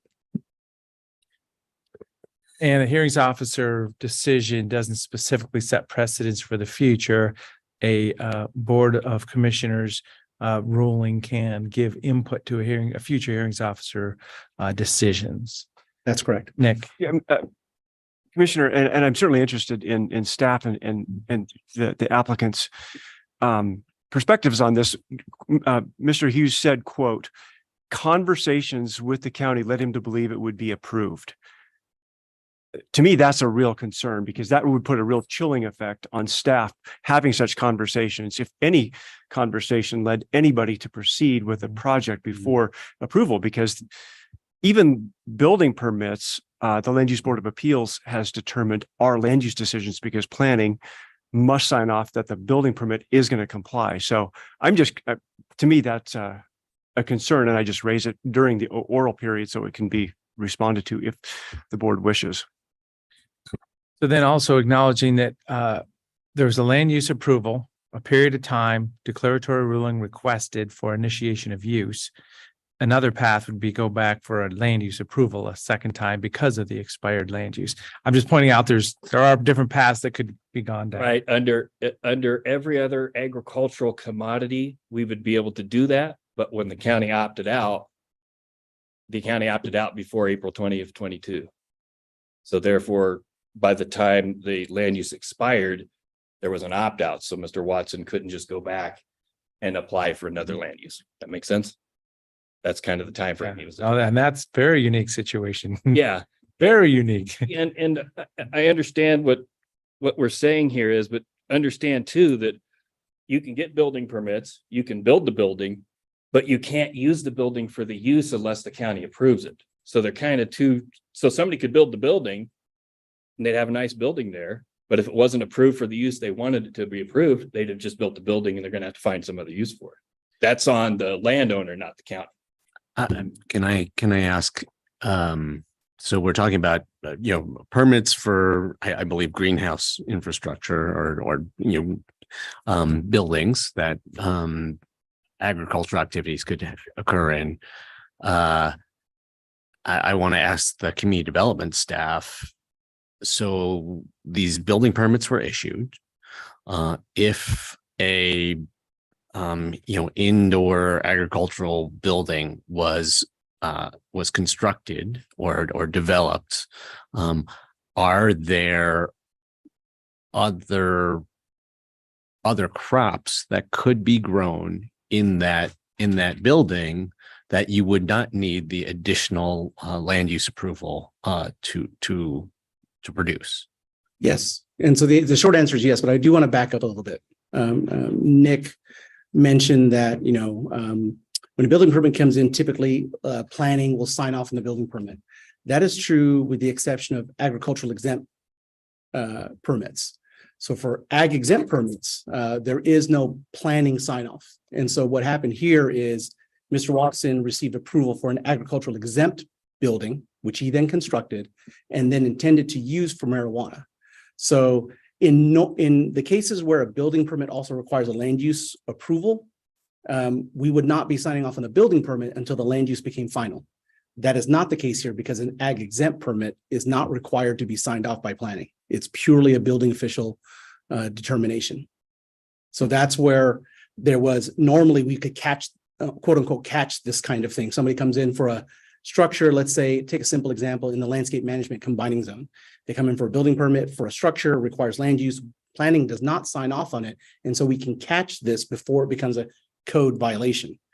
This is, again, somewhat unusual in that it started out as an agricultural exempt building, which does not require land use. And then to your specific question, Commissioner Chang, absolutely. If they wanted to use it for any other crop, there would be no land use approval other than marijuana because of the rules in place at that time.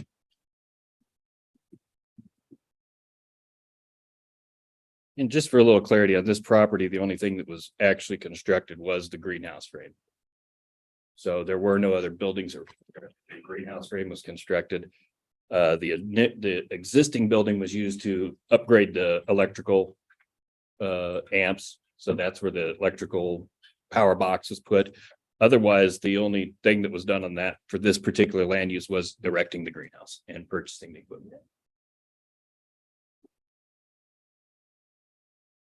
Well, so yeah, this is a public hearing on the matter.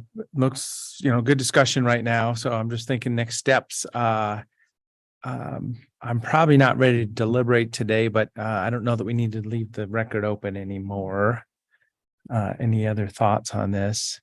And I would just like to kind of clarify kind of the legal path of what's happened here. And really, it's the precedence for all other applications, having the hearings officer rulings that other, the public can pick up and say, oh, here's an approval that had somebody building before they had land use permit. So we just got to watch out for that situation. So is there support for closing the written and oral record? Yeah, I would support closing. I did have a question for Anthony though. Medical marijuana. Was he clarifying that he just had a card and he could grow so many plants, or was it actually a medical operation with an employee? And did any of that go through us, or was that all through the state, OHA? That was all through OHA. Okay.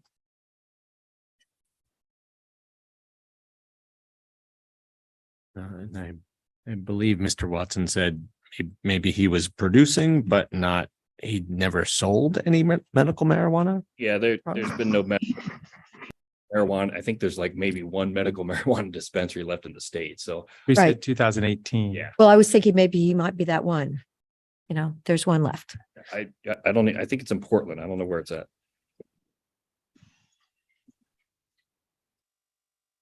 So as I say, next steps, closing the I'm record. I'm okay with closing the that's- oral and written record. Closing the record at this time, good information on the record.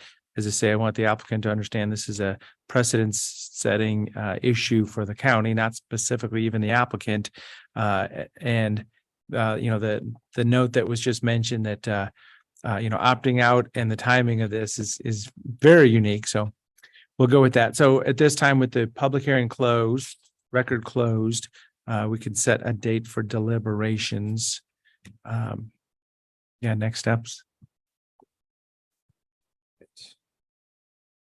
And so really, commissioners, next step is, since you've already decided to close the record and decided not to initiate deliberations, we can work with Brenda on the date of deliberations unless you already have a date in mind.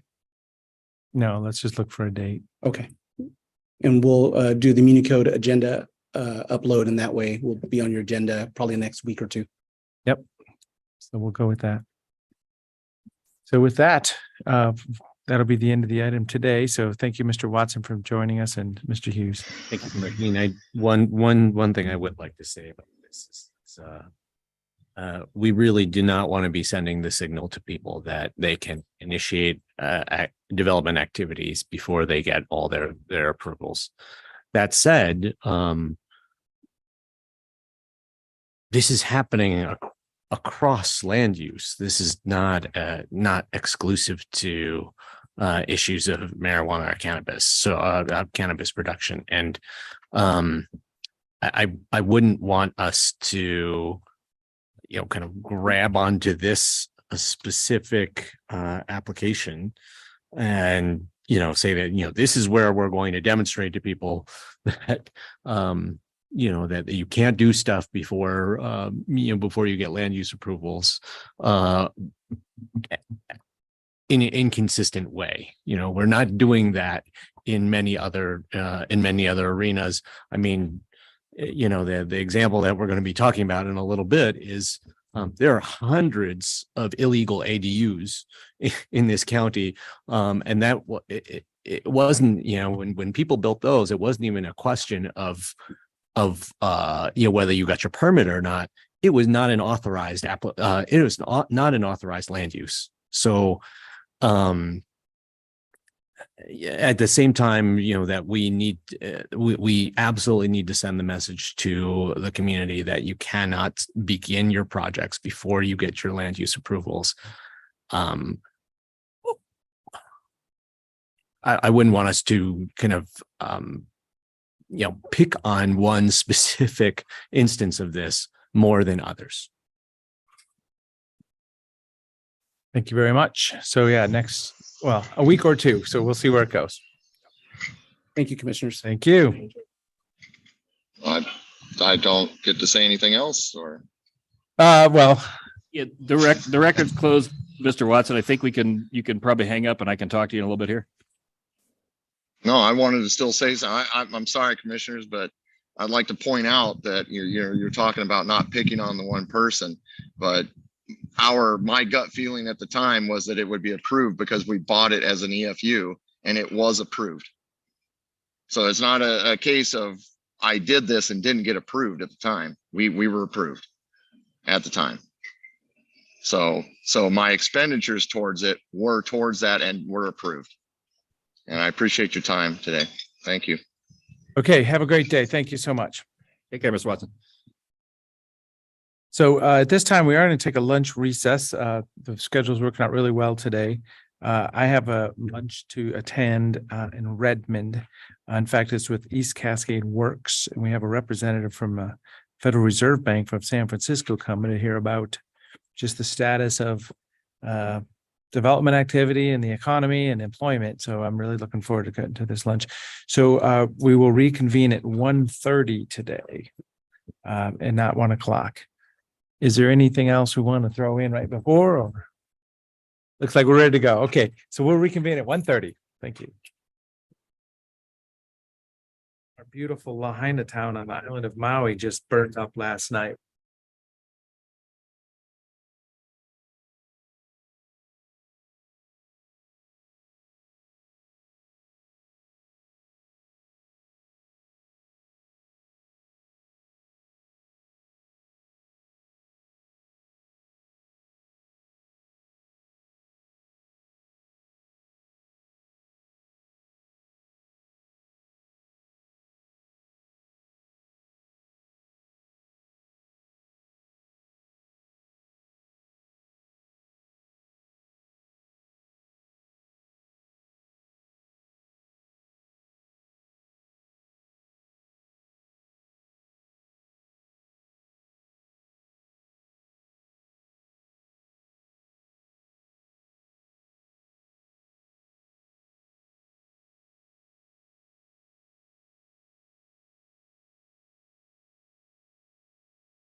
Hey, welcome back to the Deschutes County Board of Commissioners meeting.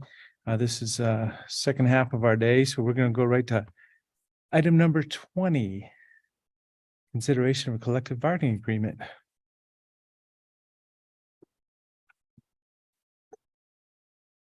Thank you, Commissioner DeBonne. For the record, Whitney Hale, Deputy County Administrator. I think online we may have Chris Doty and Tim Brownell, Directors of Road and Solid Waste. So I'll go ahead and pause and see if we have them connected. We are here. Yep, we're here. Hello. Perfect. I can see the board, but good to know you're there as well virtually. Commissioners, this afternoon, we're happy to present to you a collective bargaining agreement with the International Union of Operating Engineers, IUOE Local 701. 701 is the labor union for represented employees in the road and solid waste departments. The union has voted to ratify a 3-year agreement that's before you today. And I just lost my laptop. You didn't really lose it, did you? Yes. Maybe the battery, yeah? It's technology day today. Well, there must Been be like this the something whole time, yeah. happening out there. We got paper up here, though. There we go. We see everybody now.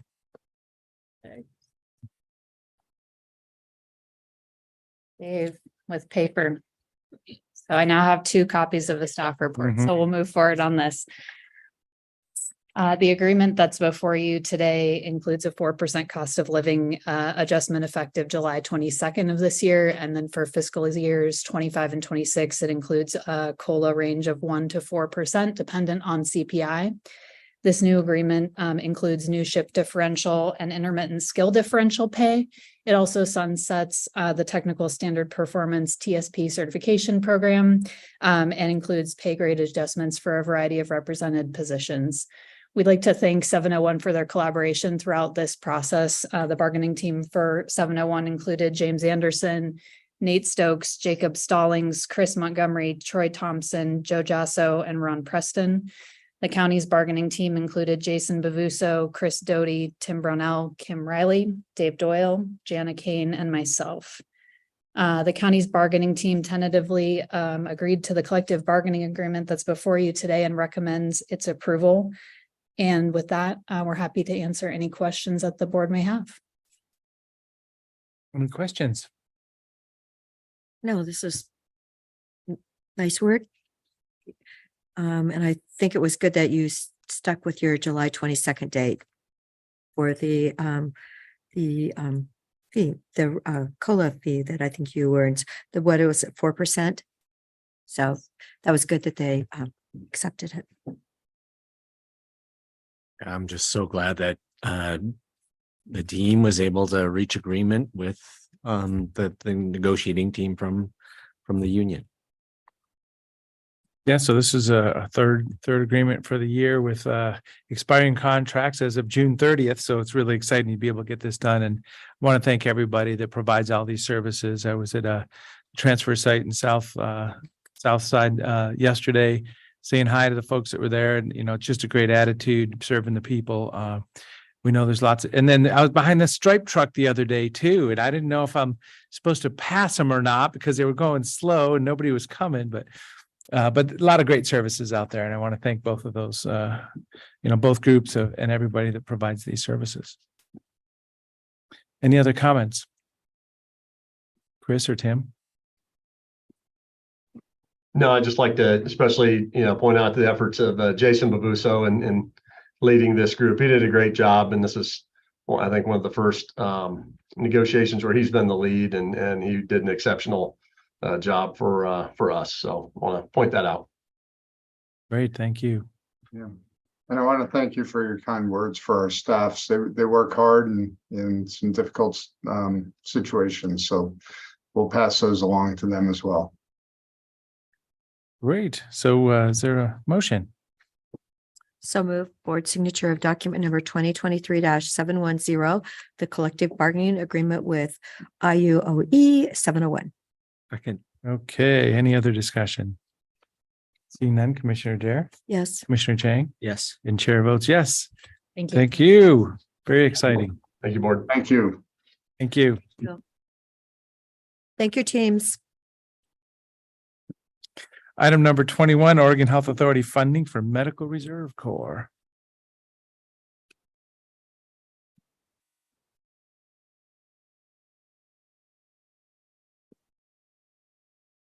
Thank you for joining us. Good afternoon, commissioners. For the record, Emily Horton, Program Manager for Emergency Response and COVID Recovery for Public Health. And I'm Cheryl Smallman, Business Officer for Health Services. And we're here today to request approval for accepting Oregon Health Authority funding under Program Element 12 for our newly established Public Medical Reserve Corps, and approval of resolution number 2023-043, adding 1.0 regular FTE position for supporting that Medical Reserve Corps. Great. And I'll just acknowledge, kind of big picture here. There's history about having a volunteer base and a reserve corps specifically, and COVID sure triggered all that. Who's available? How are we going to do this? Let's all get organized and move forward. So now there's some dollars specifically coming to Deschutes County for this purpose, kind of keep the momentum going or keep the crew together or whatever the terminology might be. So yeah, I'm supportive of this. Yeah, we're really excited for this opportunity to kind of take our volunteer pool that was created during COVID response and leverage that into a new, more robust and well-trained and kind of versatile volunteer reserve corps that we can use for different public health emergencies and other things. Yeah, so my questions about this are just sort of the continuity of the work and the people, or the connection of the work and the people. I mean, we still have a lot of people who are actively volunteering with the county right now. I'm sure somebody is coordinating them. Is the vision for that person or one of those people to move into this position, or is this new position, new recruitment, new person? So this is a new position and a new recruitment, kind of how it's gone with our volunteers that were specifically for those vaccine clinics. Since the public health emergency ended in May, we don't have many opportunities for those people to be volunteering, right? Because we're not having those regular large scale vaccine clinics. Our public health emergency response coordinator, Carissa, has been managing. She applied for the MRC with me and we have been transitioning those people over from the previous volunteer pool into this new Medical Reserve Corps. Mm-hmm. So approximately 2 weeks ago, we launched the Deschutes County Medical Reserve Corps officially.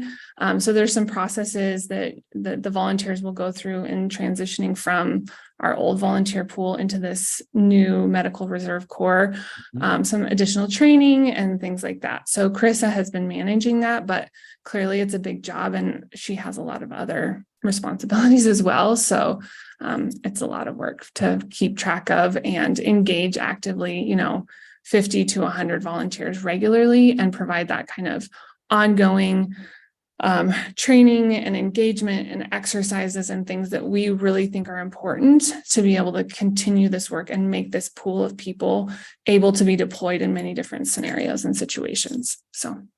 And we didn't really have that before. So we did have an MRC previously, and then we let that lapse. So when COVID hit and we needed all those volunteers, we didn't really have a mechanism for easy onboarding and those volunteers ready to go.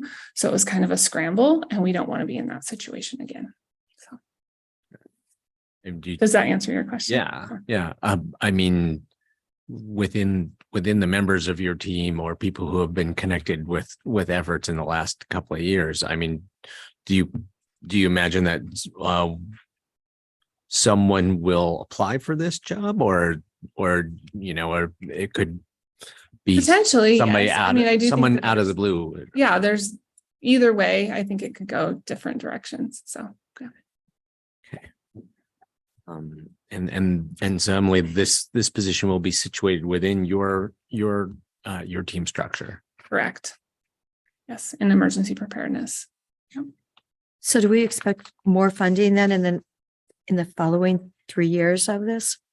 So there's no guarantees of additional funding through this particular grant. But one of the reasons we applied to be an official MRC is because there are more funding opportunities through the National Medical Reserve Corps organization. And we hope that that will continue.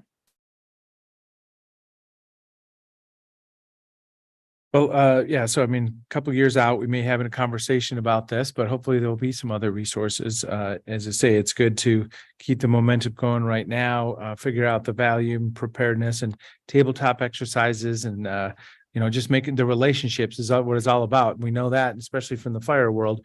As soon as something happens, you show up at an event, incident management, and you recognize people. So that's a real good value. So I mean, we'll acknowledge we're basically getting receiving funds for this for the first couple years, and then in year 3, we'll see where it goes.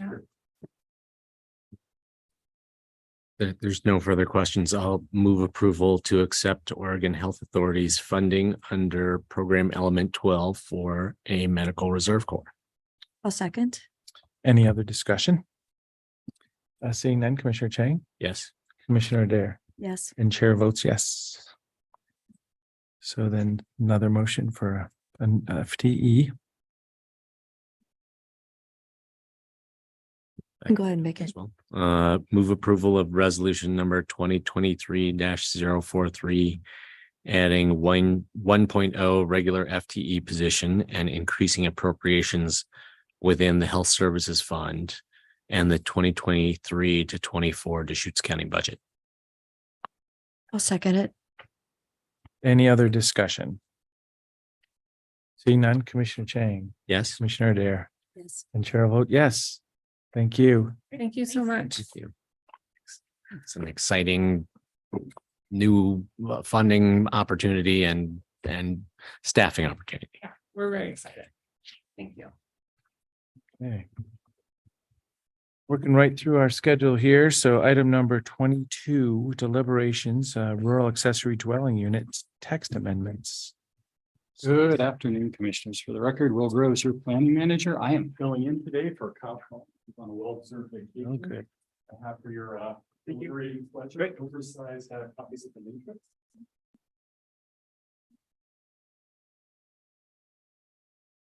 Thank you. Thank you.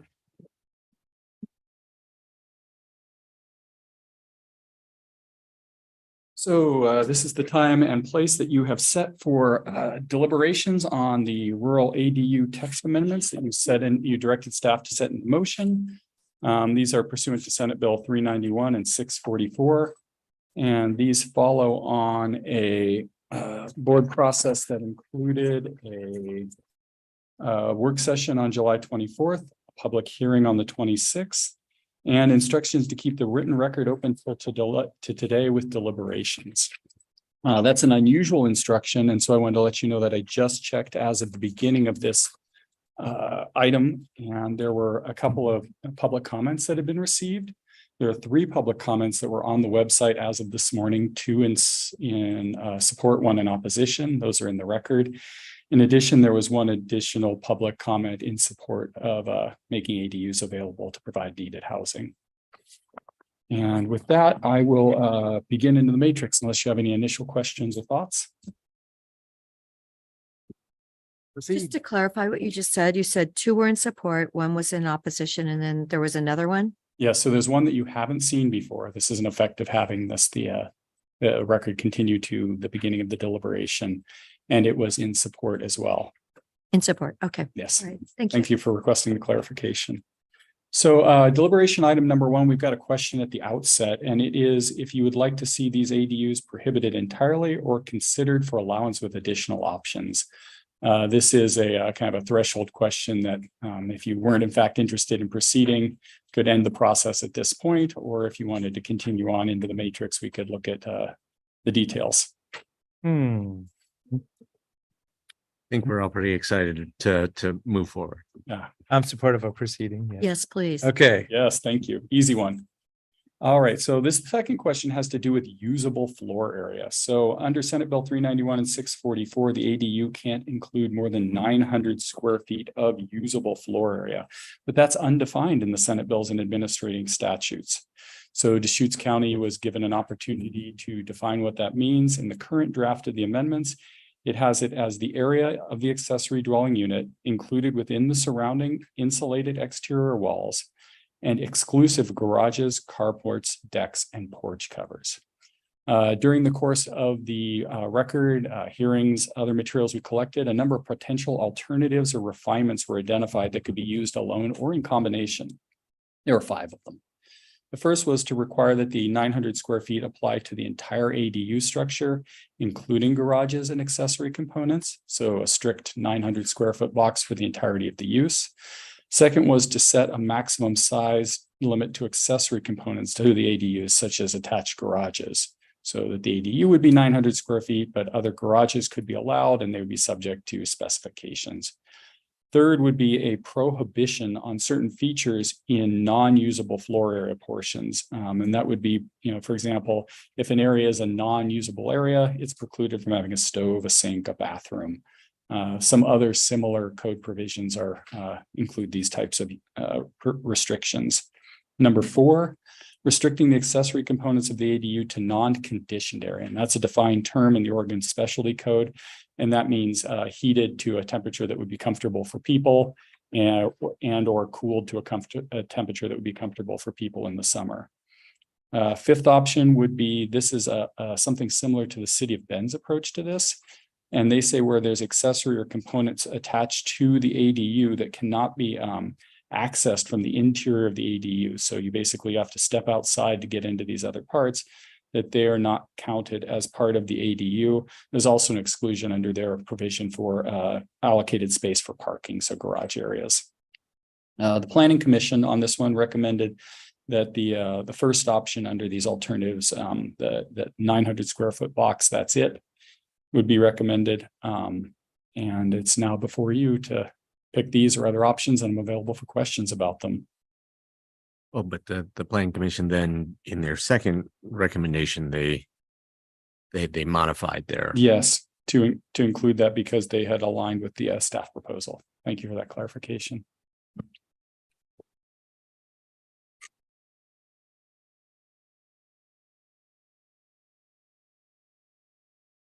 Thoughts? I prefer the one with the usable floor area, meaning the 900 square feet within the surrounding insulated exterior walls, exclusive of garages, carports, decks, porch covers. I would be interested in the second option of setting a maximum size limit to accessory components. So 900 for the usable floor area, and then some other threshold for the other accessory components. Recognizing that there are people currently have the opportunity to do other accessory buildings if they want. So I mean, maybe we could maybe it could even be like a 2-part thing, 900 square feet usable space, X threshold for, the other parts of the ADU. But if you want to kind of give up opportunities for even additional accessory buildings, then you could have a bigger, you could have more space for, the accessory parts of the ADU. That's getting kind of complicated, but I mean, the intent would be just to limit the overall amount of accessory building in addition to a primary dwelling.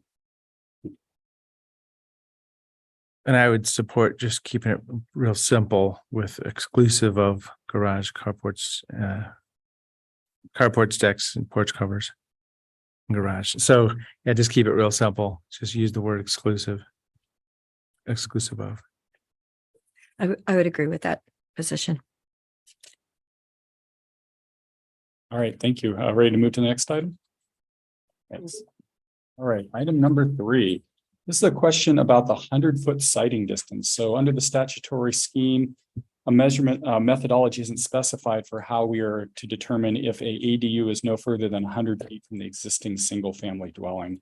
In the current draft, the unit is no farther when you measure from a wall of the single family dwelling to the nearest part of the usable floor area of the accessory dwelling unit. I've got an alternative and a additional alternative based on public comment. The alternative is requiring the entire footprint of the ADU to be located within 100 feet of the single family dwelling. An alternative that came up in public comment was a measuring instead of from the dwelling to the usable floor area, to measure from the dwelling to any part of the structure that contains the ADU. So for example, I'm going to gesture in the air here because I don't know a better way to do it. If you have the dwelling and you have your ADU building, but that building is composed of a garage and an ADU. Under the current version, you would measure from the existing dwelling through the garage to the usable floor area of the ADU. Under the public proposed alternative, you would measure to any part of the ADU structure, which would include the garage. Did that work out okay? I understand the concept. Yes. Thank you. Definitely, yes, understand the concept. So you could have a significantly large garage, and then you could put your ADU over there. And I think specifically some of the public comments that had requested this type of measurement were concerned with that they had an existing building that they could either attach an ADU to through further construction or within the existing structure. And some of them, because of the way their property is laid out, either existing structures or property configuration might fall them out of an opportunity if it was measured as proposed. Again, the statute doesn't specify, so this is at the board's pleasure. So, well, if you're saying, let's say you have an illegal one and you'd like to make it legal and it's in a building now, it's not being used, but it is there. So then you could build like a structure on the outside of that. And then let's say a garage, and then you could measure to that garage is what you're saying? That as described in the public, what I'm calling the sort of public option, yes, that would be possible, although you could also request text that says you can't, you could preclude people from engaging in construction that causes a structure that doesn't currently comply to become compliant. So as presented, yes, also possible to rein that in. That's important. So the concept could be this may be a way to do it, to include existing something.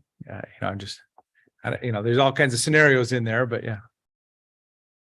If it was 100-foot to, existing building, not just a living space.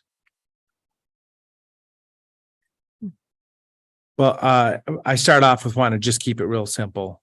Usable floor area seems to be real reasonable. So then it would be a discussion amongst ourselves. We want to, put an extra case in there where maybe there's somebody that could qualify for 100 feet from existing building. That's, something. Any thoughts?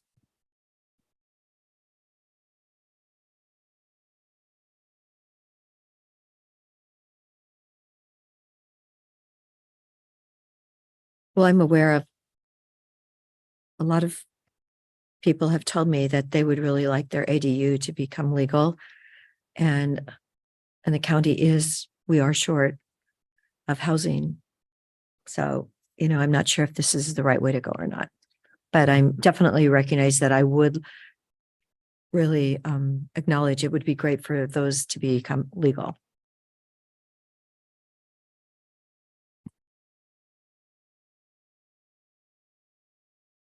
You have nothing to say, or you're thinking? Both. Okay. No, I'm still thinking. But And I apologize for bringing this option relatively late. It had been brought up previously and was emphasized in one of the comments during the week, so I thought it was worth bringing to your attention. Is there support for the usable floor area to start with? And then we can discuss if we want to, because so the other option is interior to 100 feet. So which way would you go on that, Commissioner? I I like the planning commission's original recommendation, but I also see the value of essentially letting people fill in the 100 feet of space with additional like adding on a garage or something like that. So we start off with usable floor area, 100 feet, point to point, not inside of 100 feet, but the edge of 100 feet, possibly. And then you also support to a building that's existing. I mean, is that the scenario you'd support? At 100 feet, even if it's not the usable area?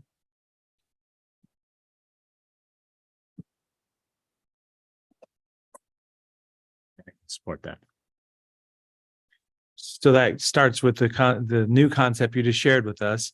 Can we put kind of two steps in there? So we're talking about an existing non-conforming use that could fit under that scenario, or new construction has to be usable floor area within 100 feet. I see where you're going with that. Yes, so I think that's what we're going. assuming that you go this direction, we would then, at the end of this, and again, if you approved it in whole, we would come forward with an ordinance for first reading that would capture this, and you could give us some feedback at that time if we missed. I think there's some possibility of that. We're making up a concept here, but I think I understand well what you're intending, which would be that new construction would be limited to entirely to the usable floor area measurement, but where an existing structure was in place, that it could be that it would be the entire area of the structure would be a possible measurement location. So, that's exciting, knowing that there may be a scenario for an existing non-conforming use. The trick is, water, sewer, electric permits, structural permits. There's all kinds of little gotchas in there too, but I would like this a lot better if, going back to the point before, if the total non-usable floor space for the ADU also had a constraint on it. I had a limit on it. for this to be existing. Yeah. I mean, that extra scenario is existing. I mean, Well, so there's a concept that we generally support. We'll see it in writing, and then we'll see if we can land that one. That good? It's a great. All right, thank you. Item number 4, and this has to do with protection of groundwater in South County. There's no statutory requirements associated with this. The current draft of the amendment recognizes the vulnerability of the groundwater in southern Deschutes County, and our on-site wastewater division has recommended increasing the minimum parcel size for rural ADUs to 5 acres with the intent of reducing the total population of those ADUs that would be contributing to a in-danger aquifer there. And the boundaries of the area identified for this limitation were those as in the Deschutes watershed area studied during the Lapine demonstration project by the USGS. There have been some potential alternatives identified in the record, 4 of them. They include simply prohibiting ADUs in this groundwater sensitive area. Second is to maintain the 5-acre parcel size, but require advanced treatment technologies to be deployed either for the ADU or as a requirement for the existing home to be retrofitted. Number 3 would be to set a larger or smaller minimum parcel size, which would increase or decrease the potential population of these ADUs in the groundwater impacted area. And then finally would be to remove those requirements and allow properties to qualify as they would in other areas of the county. So being a resident of the area, I don't go to the 5-acre minimum parcel size. I do support 2-acre minimum, knowing that that'll trigger septic upgrades. It'll trigger the fact that we do want to protect good groundwater. And I just, see that that's an opportunity. They're still going to have to, do the water and septic upgrade requirements as our sanitarian requires. So I'm just letting you know, I wouldn't support limiting it to 5-acre or bigger. Are you suggesting a 2-acre threshold with advanced treatment systems required? No, I wouldn't specify that. My understanding is most systems are ATT systems required anyways. But if there just happens to be some higher elevation property somewhere, I mean, I wouldn't start there, no.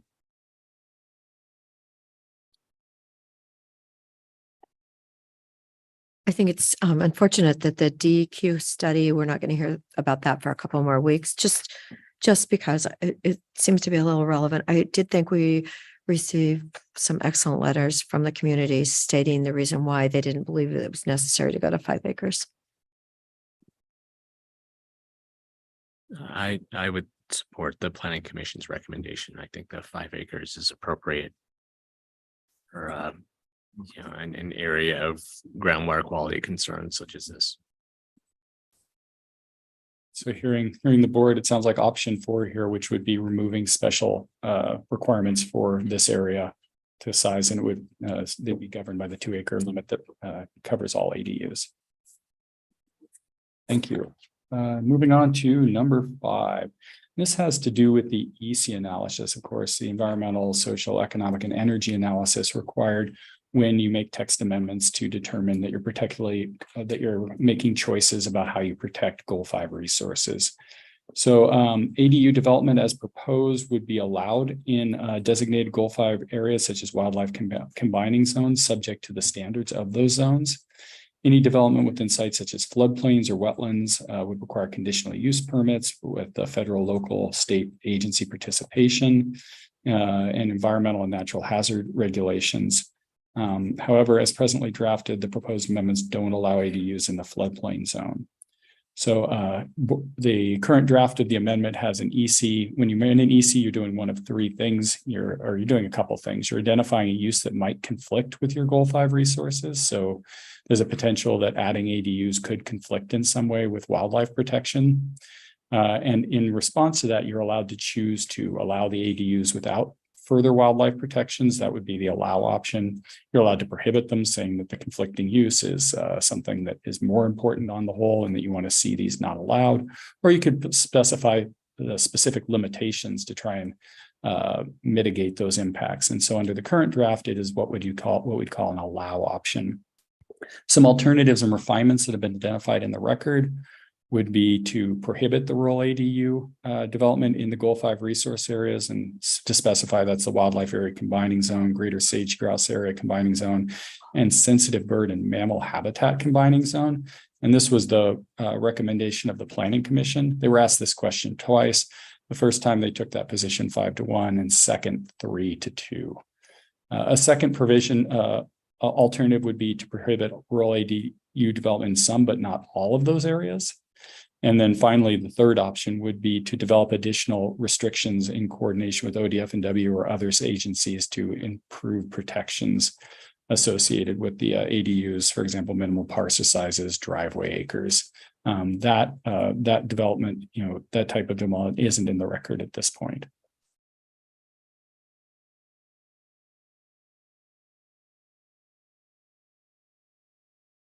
So I see this as kind of an on-off switch for all of southern Deschutes County again because of the wildlife area combining zone. So I mean, I think the current amendment standards does read appropriately. Let's acknowledge it. Let's respect what's going on here. Floodplain, conditional use. I think there's referred to. Is there conditional use in there? Oh yeah, for floodplains. For floodplain zone, yeah.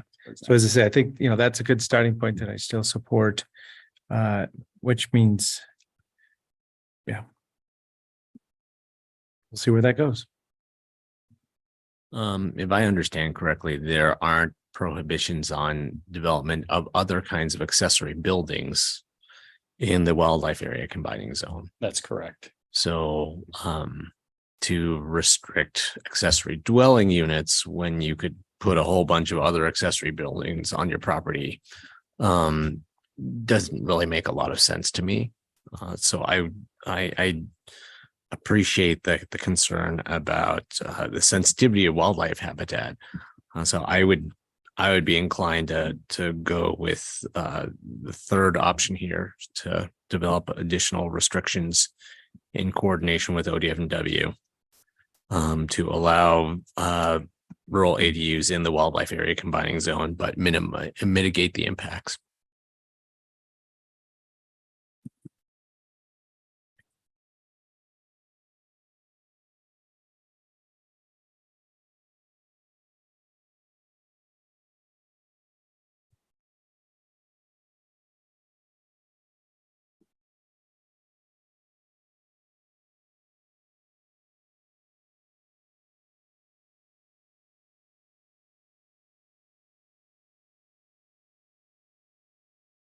Your thoughts, commissioners? Well, additional restrictions. How can we go simple?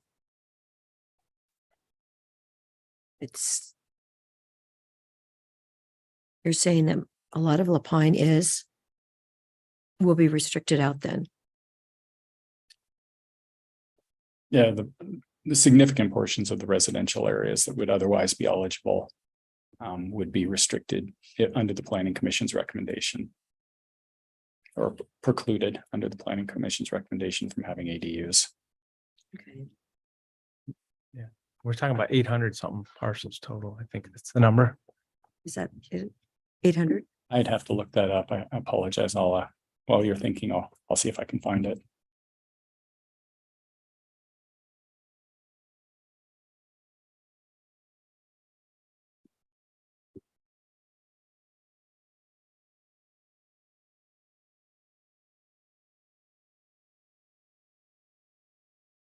We're just talking, I mean, it's 900 square feet.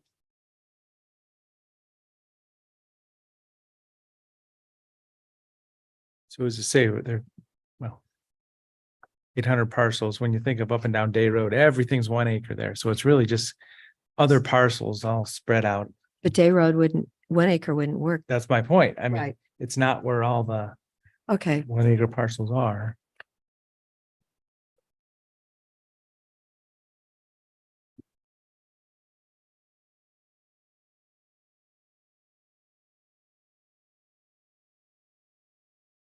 Well, adding additional restrictions. I don't know. I know how the deer walk up my front steps and eat my flowers. So I'm like thinking, okay.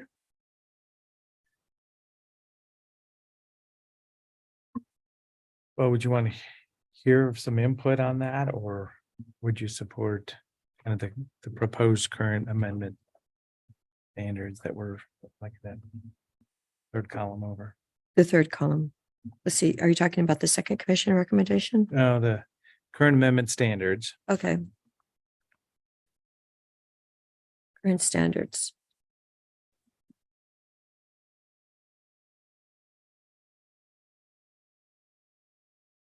Okay.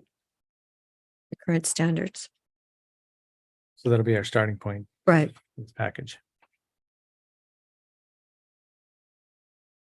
And then, I mean, at this point, if there's any specific things, as I say, when Commissioner Chang, when you mentioned, let's maybe look for mitigating impacts. That just like opens up a book, and I don't know what that would mean. So, well, there were some pretty specific recommendations in the materials that ODF&W sent to us. So I think that would be the place to start.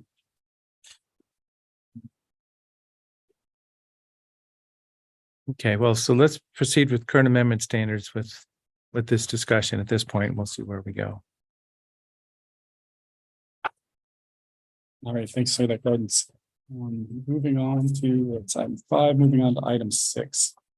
And apologies, this is convoluted. There's some history associated with this. This has to do, of course, with the relationship between the ADU legislation and the state wildlife hazard maps for fire. And under Senate Bill 644, counties were given an opportunity to take a kind of a two-prong approach to the wildfire hazard maps and the precautions with regards to fire to which ADUs would be subject. Under the first prong, the wildfire hazard maps have been approved at such time that they have been approved. you would follow those maps to have appropriate mitigations that were triggered to your level of hazard under those maps. So that might include building code hardening as well as defensible space standards. Under 644, a new lane was opened, and this is for when the wildfire maps have not been approved, and there's an error in the matrix. It has both of these as positive rather than an alternative negative. So in this case, when the maps have not been approved, and that's the state we're in now, an ADU could basically assume the worst and do all building code provisions to ensure that they are hardened against fire. In either case, of course, the statutory provisions require that the dwelling has setbacks from adjacent land zoned for resources and has adequate access for firefighting equipment, safe evacuation, and staged evacuation areas. So that's our statutory framework that we're coming into. In response to that, the current amendment proposes those setbacks and also a requirement that the lot or parcel be served by a fire protection service provider who has training. That training specification comes out of the statutory scheme. That there needs to be designated stage evacuation areas and safe evacuation routes. And there also has to be adequate access for firefighting equipment and safe evacuation and staged evacuation. And so there are two, in the current amendment, there's a two-prong approach that you can either show that you meet prescriptive standards, clear and objective standards under new sections 18, 116, 355, and the parallel Title 19, section 1992, 160. Or in the alternative, you could go to your fire department, and if they acknowledge that they can serve the property and they're satisfied, then that would be a basis for finding that that had been met as well. So clear and objective option, meet a number of prescriptive standards. Subjective option, which is allowed in the alternative under ORS 197-307 sub 4, is basically if the fire department is happy that they can get there and will sign off on it, then that would also be a finding that it's that fire protections have been met. Some alternatives have been identified in the record. One would be to delay the rural ADU legislation for those hazard maps to be released, and this was the recommendation of the Planning Commission initially, and then given the new provisions of 644, they recognized the two lanes that were not possible. The second one would be to require all rural ADUs to contain fire sprinklers. This was a specific request of the Lapine Fire Rural Protection District.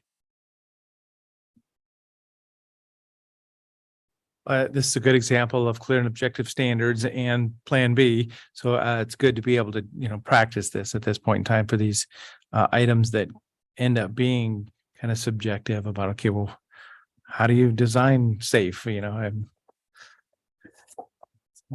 Thoughts? I mean, I thought that SB 644 took care of this for us, but I'm a little, I'm not, I'm a little puzzled by what we need to parse through at this point. Sure, I could give some feedback on that. So the statutory provisions don't specify everything about how fire should be about fire safety should be approached. So staff initially made choices, public had input, the Planning Commission engaged with the draft amendments. So what it means for there to be safe access or adequate fire access or evacuation routes. There's a number of choices that have been vetted and proposed and vetted in the process. And this is, I think the question is do you have broadly with regard to firefighting, do you have any concerns or pivots, permutations of off the draft approach? There's certainly more restrictive options, less restrictive options that could be out there, but generally in the comments that we've received, people have not generally been interested in pulling kind of all the available levers. There were these two alternatives that were identified as potential approaches, but just looking for sort of an overall blessing or just a moment to capture any concerns you might have had with how the amendment deals with fire safety.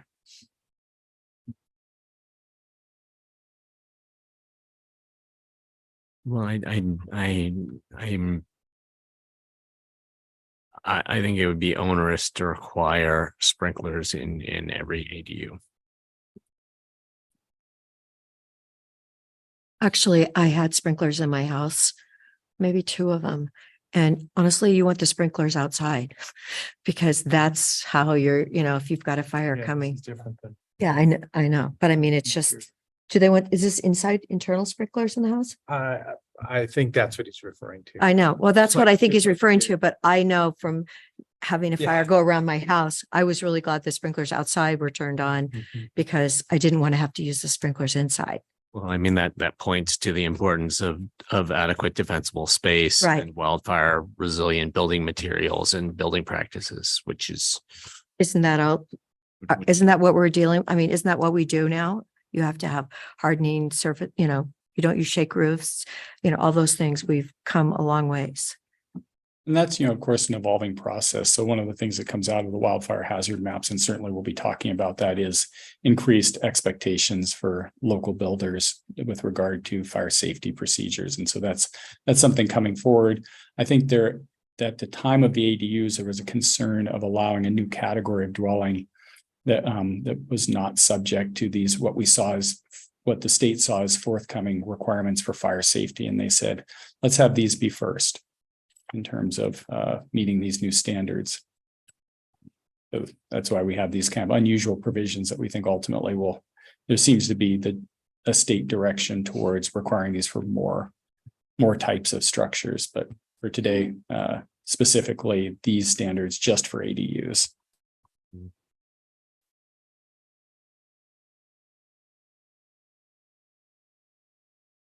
So to address that kind of access and egress considerations that are being raised here, I mean, what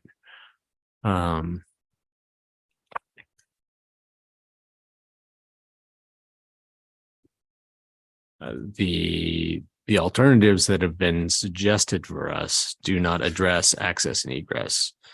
So how well, what would it look like for us to address those things in our local rules around ADUs? Certainly. So, I didn't highlight there are, of course, as I described, potential pivots. So in the current version of the draft, what constitutes, for example, access would be a continuous minimum 20-foot right of way with unobstructed vertical clearance of not 13.5 feet, real standard firefighting standards. Right of ways are public roads that have maintenance accepted by a local or state government or a homeowners association.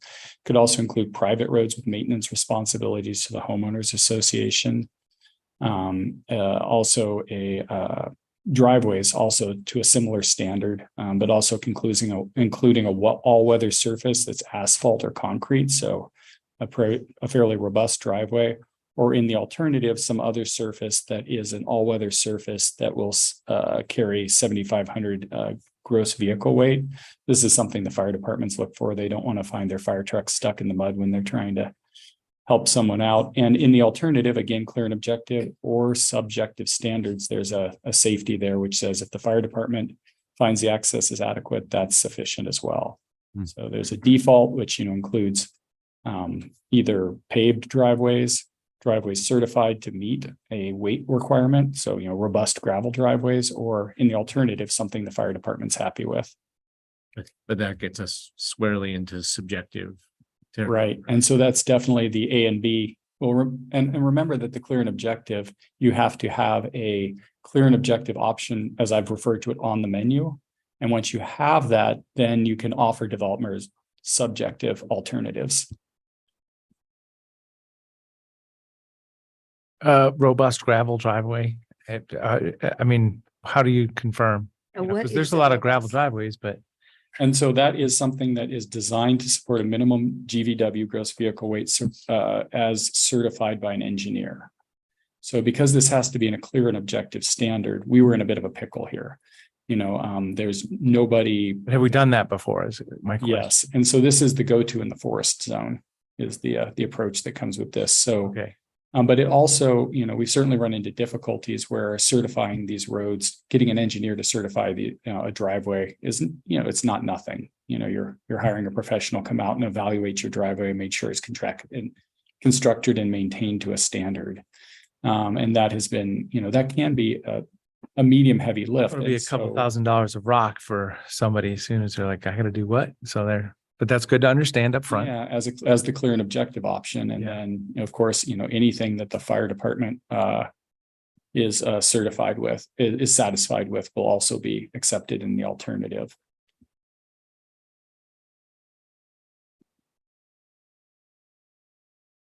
Well, you know that everybody that's building in today's world is incredibly well aware of what is happening with the insurance market, and that things have to be built to the highest standards for fire, prevention, and it's all those important components of your defensible space.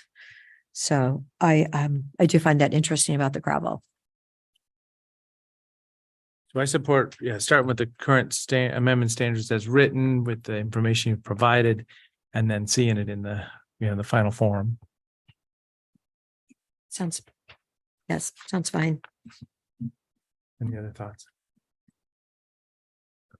That's fine. Okay. Thank you. In the home stretch here, number 7, this is a special area. This has to do with the West Side Transect Zone. So comments in the record identify that allowing ADUs in this zone may undermine the balance struck in the creation of the West Side Transect Zone to both limit residential density and fire hazard reduction. And so under the current amendment standards, rural ADUs would be allowed in that zone.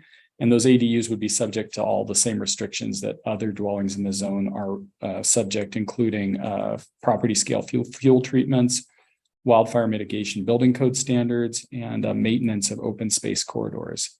So the WTZ West Side Transect Zone provisions would continue to apply.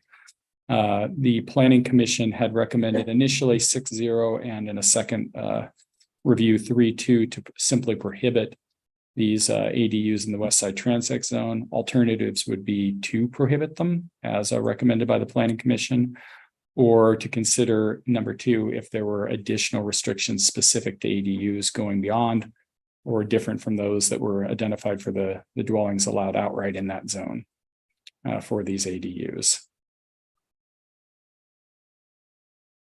Will, can you remind me, in the West Side Transect Zone, are they on municipal water with fire hydrants? Unfortunately, it didn't work. Are they, Nick? Thank you. Yeah, and Peter, I think Peter can confirm water, yes, but not sewer. Water, yes, and fire hydrants. I think so, but I would have to confirm. That was what I remembered, but I wasn't sure. Commissioner, I'm seeing. Tark's not. Yeah, it appears. Yeah, it appears Tark knows, which is Oh, good. Yeah, thanks, Tark. Greetings, Tarek Rawlings, Senior Transportation Planner. I just had to look this up yesterday. There's a joint agreement between City of Bend and the original, I forget the name of their development group, which included just the water use, but for utilities, including hydrants and fire response, but also mostly a lot of language about residential use. So I just looked at that yesterday. Good question. Yeah. Okay, thank you. Well, I mean, so to me, if West Side Transect Zone, you've already done a whole bunch of work to keep them away from steep slopes, and all of these other conditions are going to apply anyway, and you have access to, pressurized municipal water with fire hydrants, then it seems unreasonable to me to not allow people to build ADUs in the West Side Transect Zone. It's already, there have been a number of things that have been done to make it wildfire resilient already. I could imagine these ADUs essentially being safer than ADUs in other parts of the eligible area. So I would support not, or I would not want to restrict ADUs from the West Side Transect Zone. See, one of the things that you come across in California is when there is a fire, a lot of times water systems are so impacted because everyone is turning on water that the system really has a hard time functioning. I mean, I've seen that happen. And we do get a lot of our wind from the west here. So, I know that it's has a lot of excellent criteria for the project, but I just want to mention that those two things are something to consider. So I support proceeding with the current standards that were proposed. And yeah, thanks for asking about fire hydrants. I didn't even go down that path. And I understand. I mean, yeah, when it's a bad deal, everybody's gonna Oh, yeah. water at the same time. I mean, look at Hawaii. What happened? Yeah. Looks like Well, the it's wind really was bad. blowing, right? Yeah. The wind was blowing. And when the wind is blowing, it's, as much planning as you have. It's really, it's frightening. I mean, the difference is that, in Southern California, there's not a lot of water. Here we have access to quite a bit of water, between, a network of wells for the city plus the Bridge Creek surface water source. So I appreciate that this is, on the peripheries of the municipal water infrastructure, but I just don't see the same kinds of issues that you would deal with in a place like Southern California. And I'll continue to say that I think that an ADU in the West Side Transect Zone, with all of the conditions for wildfire resiliency, I don't think is any less safe than putting an ADU in a whole lot of other places. Okay. Well, support for starting with the. All right, thank you. Current Last standards, yeah. one. This one has to do with vacation occupancy. So under the statutory criteria, county cannot allow the ADU to be allowed for vacation occupancy. And the current amendment standards responsive to that require the applicant to sign and record with the county clerk restrictive covenant stating that the ADU will not be allowed for vacation occupancy. A potential alternative that was identified both by the Planning Commission and other members of the public were to restrict both the existing single-family dwelling unit as well as the ADU from vacation occupancy as a prerequisite for receiving the ADU. This was recommended by the Planning Commission initially 6-0 and in the second review 4-0 with one abstaining.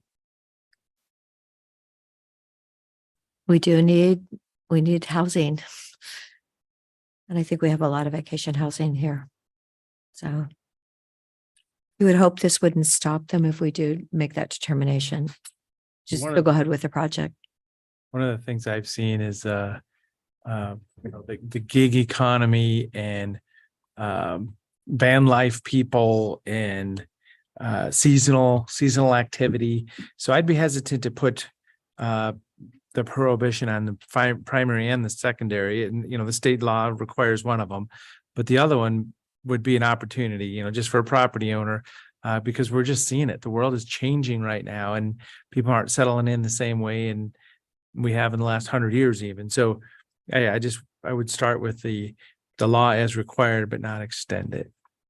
Can you refresh us on what qualifies for short-term rental usage? I mean, how long?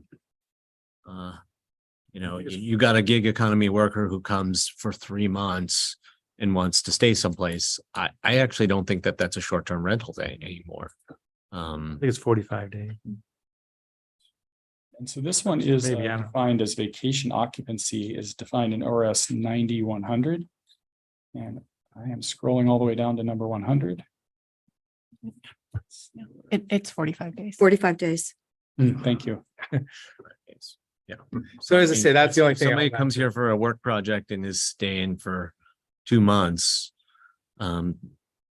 they qualify as a long-term rental of an ADU or a primary residence. So I would support the Planning Commission's recommendation as well, that we prohibit both the existing single-family dwelling and the ADU for vacation occupancy. You support that also, Commissioner? So it's down to me, huh? Well, as I say, I thought you said that at first, that you supported the. No, I do the think housing. I think it is. We do need the housing. Do I want to go that far with this? I don't know.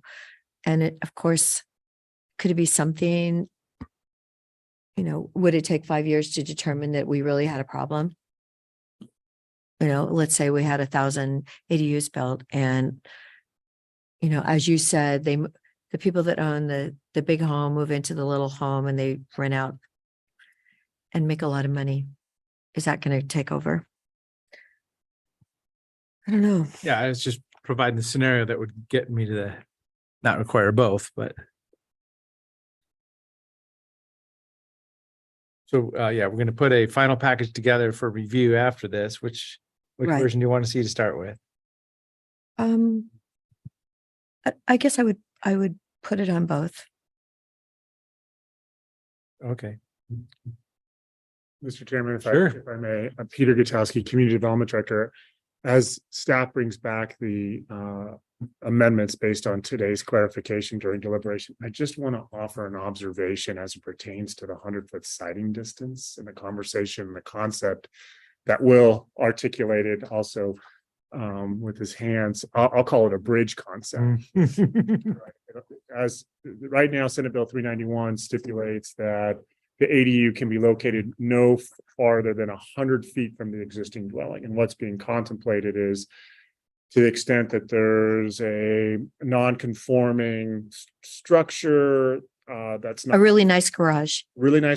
that's not within 100 feet, one could make up that difference by building an accessory structure that conjoins the two, and the entire footprint is within 100 feet.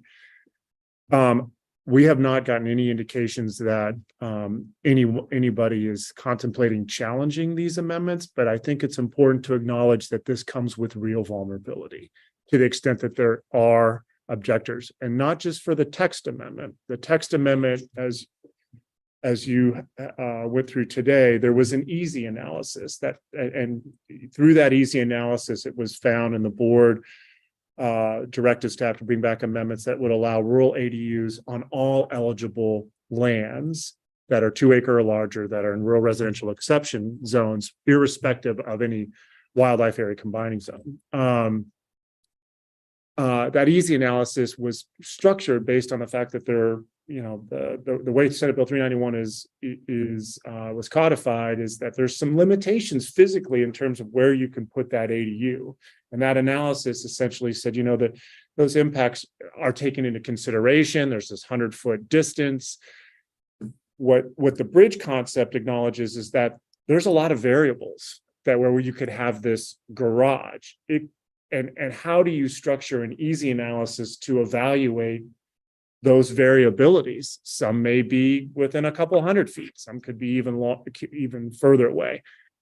Regardless, it's a board decision. I'm not saying it's not a plausible interpretation of this section. I'm just acknowledging that there's vulnerability once the text amendments presumably are adopted. Secondly, I just also want to make it known, again, I have no indication that someone will be challenging this, but if the amendments are ultimately acknowledged and someone has this situation, one could challenge that decision based on this standard, this bridge concept, and argue, because it's probably going to be the way it's being structured, it's a ministerial decision.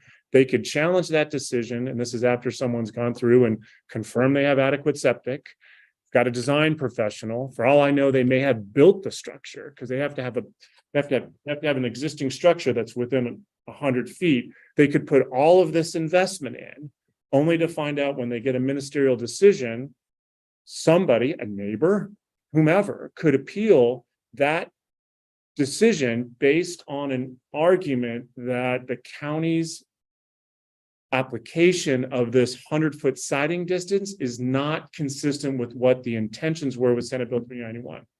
I'm not saying that could happen. I just want the board to make an informed decision and understand the vulnerability there that could come with that, especially that latter circumstance where someone could have spent a lot of resources to try to bridge that gap, only to find themselves in litigation. So yeah, and I think the scenario that I was envisioning is an existing structure as of the date, you know, now or whenever it is, not to be able to build something and build a bridge, but an existing structure on the ground today. So I don't know if that, you know, that's what I was envisioning. if there's a scenario that could be for existing non-conforming Garage that's within 100. with an existing, partially permitted something. Okay, we'll bring. So, but yeah, we'll see, but that's good information. Yep. But if there's an existing structure that's already within 100 feet, then whatever process people use to, bring that out of the shadows, they're already within 100 feet. So I'm not quite sure what we're talking about here. I'm thinking of people that have something within 150 feet. And I'm like, oh my gosh, can you not pull the tape and keep pulling it? And those are the people that it's unfortunate. And I know I looked at a property that had something and they said, oh, well, this is an illegal apartment and you can't rent it or anything. And it's illegal, but somebody had built it. And so just thinking of those spots, and I know there's more than one in this county. And what do we do to help them? And I kind of along those same lines, I'm somewhat open to the bridge idea. If you're pretty close to 100 feet, but you're not quite there, to be able to add on to that. But I also, for me, I would want that to come with a cap on the total non-usable floor space components of the ADU building. Because otherwise, you could have somebody who's 200 feet away who's going to build 100-foot thing to try to get to 100 feet, which that's a lot of extra building. And that certainly is where, if we want to talk about, impacts to, wildlife habitat connectivity, you built some long, skinny 100-foot thing, you're blocking connectivity. Yeah.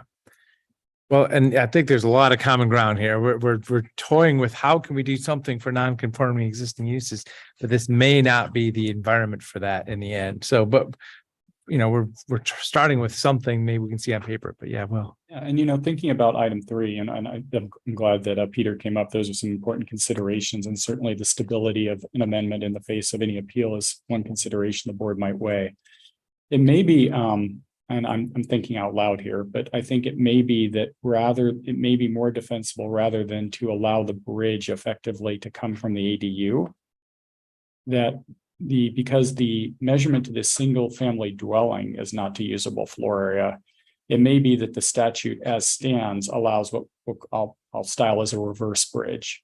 So, if you had a structure that was 120 feet and you built a garage onto the existing single family dwelling, because the dwelling isn't constrained by the definition of usable floor area, these are things that I'm sure that, as they occur, there will be debate about how they occur. It's just a notion that perhaps comes with, doesn't require a specific direction from the board. In terms of our first draft, would you rather see this existing structure infill or trying to accommodate existing structures through a special measurement technique? Would you like to see that in the draft as I think we've described so far, or would you rather see it as kind of as drafted with the 100 feet to usable floor area? I don't understand the difference. Sorry. Yeah, kind of lost. So do you mind if we return to number 3? I'm unclear. Yeah. Thank you.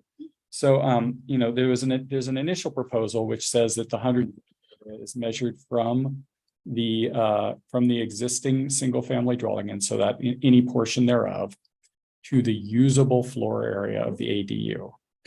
That's the proposal as it stands right now. The permutation we were talking about, the change we were talking about was making some allowances for structures that might be existing. Let's say it's what people call a barn dominium. You've got some sort of living space in another structure, and while the structure is within 100 feet of the dwelling, the usable floor area portion is not. And so there would seem to be some interest in exploring that as a special measurement technique relating to structures that exist as of the date of the ordinance, for example. Is that could be simple like that? Would Yeah. you like to see that as Simple is good. okay? And, I mean, this is a legislative matter, so whoever wants to feed back to us on this, please do. And I appreciate the contribution of the bridge potentially being added onto the primary dwelling as opposed to the other. Yeah. All right. Well, thank you. I really appreciate your time and your direction today. This is a moment where we would be looking for a motion, typically one for us to bring forward ordinance for first reading in accordance with the direction and findings in accordance with the direction that you provided today. So I move approval of file number 247-22-000671 TA with the modifications we've done today.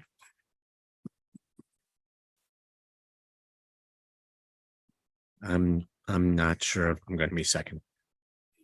I'm 110% supportive of moving forward with ADUs, but some of the provisions that we discussed today, I don't agree with. I don't agree with the majority. So that won't be seconded. I will second it. And as I say, this is showing support, a majority support of the board to get to a final written version. So we'll see where that goes. So it's been moved and seconded. Any other discussion? So this might be an opportunity for people to actually remodel their house and move it over if something good has happened, right? So I know people that would like to do that. With wheels and a tongue, that's right. So we're, the middle of a motion, any other discussion? Seeing none, Commissioner Adair, Yes. Commissioner Chang, No. and Chair votes yes. As I say, this is to get to a written version, so we'll go from there. I will, just so people don't think I'm being, obstructionist. The specific issue areas where I still have concerns about the direction this is going are number 2. Number 4. In particular. And actually number 7, I disagree that we shouldn't allow ADUs in the West Side Transect Zone. I thought you did allow that. You didn't. I was the only person that didn't. I mean, I did not actually vote on 7. I believe that that there was 2 votes to keep them out of the West Side Transect Zone. Oh, you voted out not to? I was saying that we should allow ADUs in the West Side Transect Zone, Correct. Yes. and I thought I was the only one. Oh, no.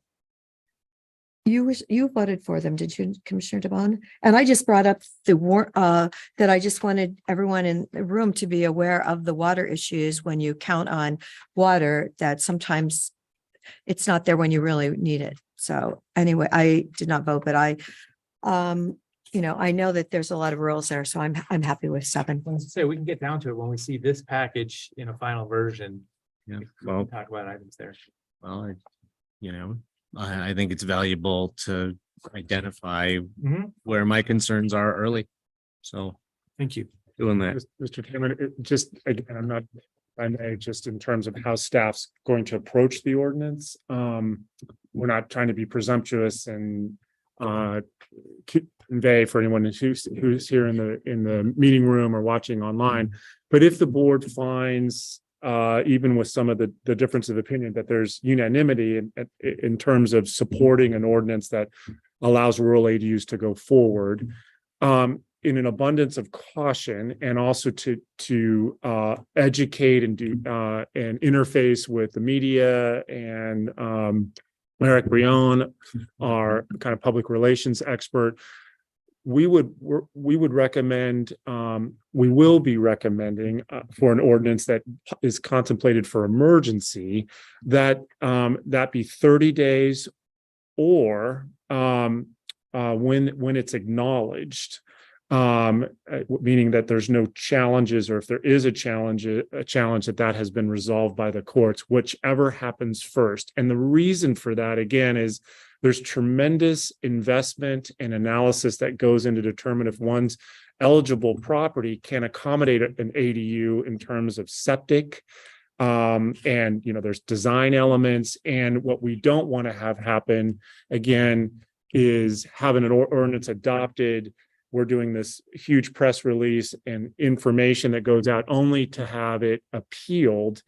And people have residents, investors are finding themselves assuming that they can go forward and take advantage of these. Getting half of the information and finding. Yeah, and finding that it's subject to months and months of litigation. So that was again, not trying to get ahead of it. I'm not at all suggesting that the board has adopted these amendments, or if they are going to adopt it, it's going to be by emergency. But if it is, that would be our respectful request, is it be a 30 days effective date, or when the amendments are acknowledged, and that'll give us plenty of time to get the word out. And if it's, an appeal to the Land Use Board of Appeals is within 21 days. So if that were to happen, we can educate everybody that there's a pause, that the amendments have not been acknowledged, as the amendments are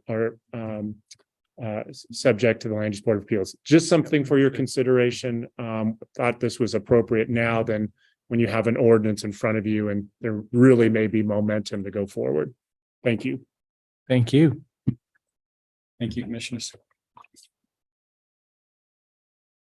Okay, at this time, item number 23, ordinance related to destination resort text amendments.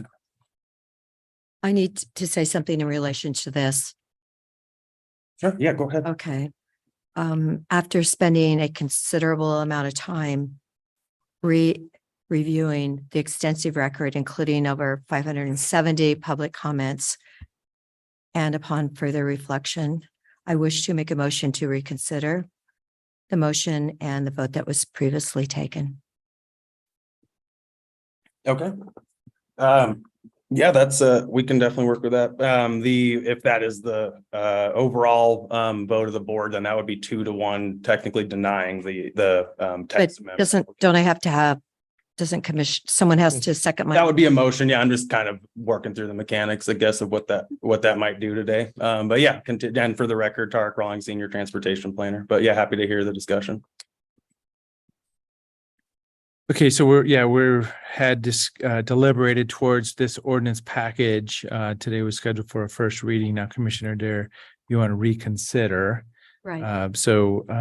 Taking a half a step back, that would be, if you're proposing that we take a vote again on Correct. support of proceeding, is what I'm understanding. Okay. So that changes this agenda item, but at least the topic is the same here. I mean, any other discussion, or you want to just make a motion on the matter? Well, I believe there has to be a second I'm making a motion to reconsider the motion, and the vote that was previously taken needs to be seconded in order to go forward. Okay, so yeah, that's a motion asking to reconsider at this point in time. Yes. So seeing what's going on here. Yeah, I will second it. As to say, this is, I'll second it. So, motion to reconsider and seconded. Is there any other discussion? So this will be for the minutes, that we're changing gears on this. Seeing none, Commissioner Dare. Calling for the vote. Yes, I want to reconsider. And Commissioner Chang. No. And Chair will vote yes. So that's taking half a step back now. Instead of getting to a first reading, we're reconsidering. As I say, we had a motion previously. I don't know if there's any other discussion, or you just want to make a motion. So kind of denying the text amendment effort. So then, yes, I will make a motion then to deny the text amendment. Do I need to read? Or just maybe the topic, just making sure we're talking. An ordinance amending the Deschutes County Code. Or, let's see, what is it? Title, file number 247-22-000-835-TA.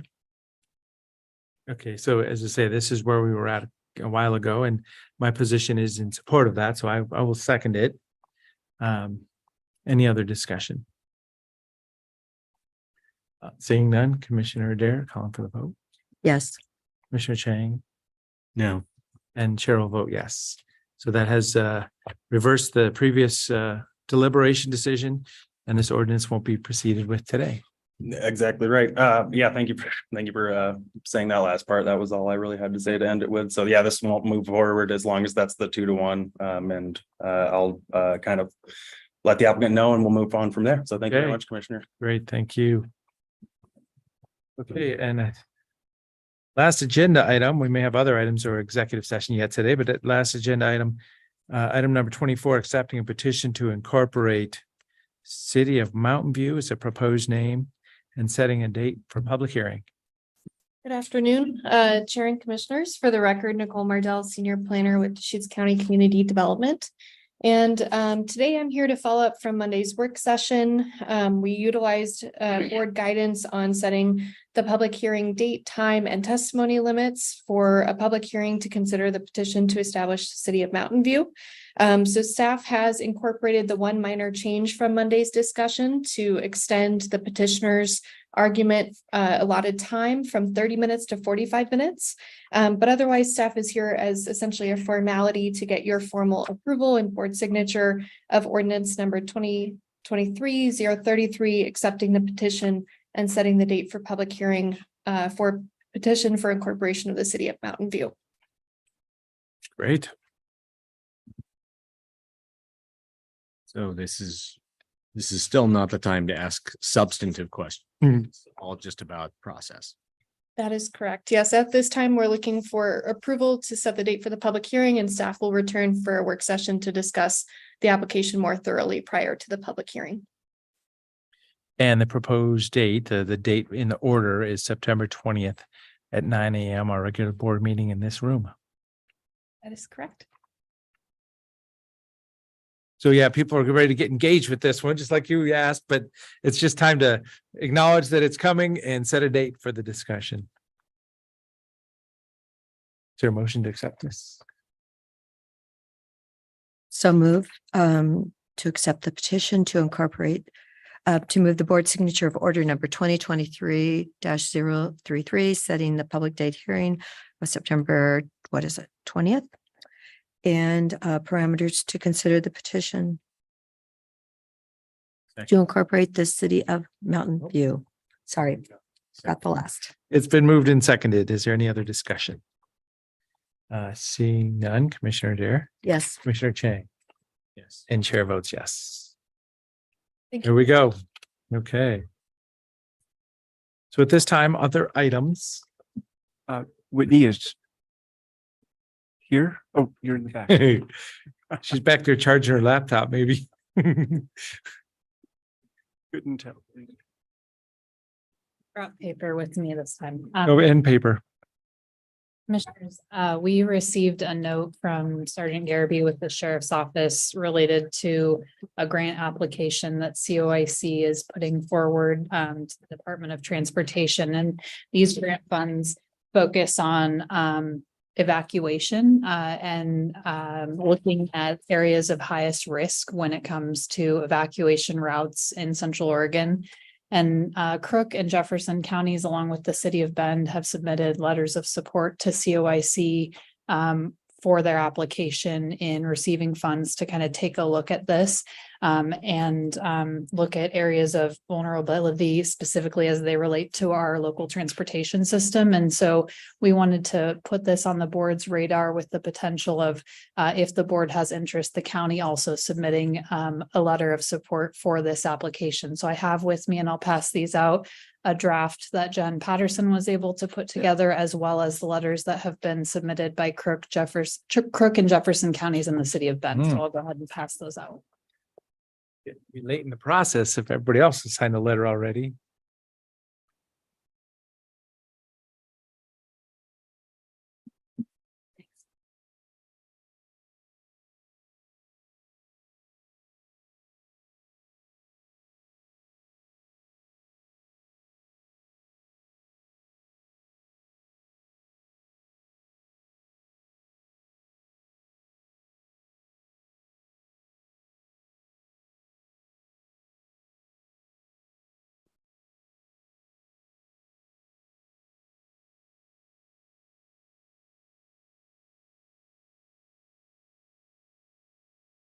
Thank you.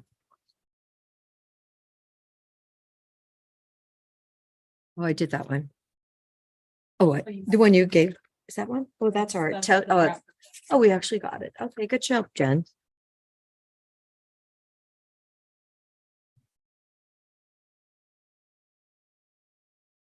Oh, gosh, I was thinking we could say we have 5 million visitors here, don't we? Because the city said that we have 3 million. Certainly, if that's a data point you'd like staff to track down, we can. Oh, yeah, it would be, I just thought that was important because that, can be such an impact.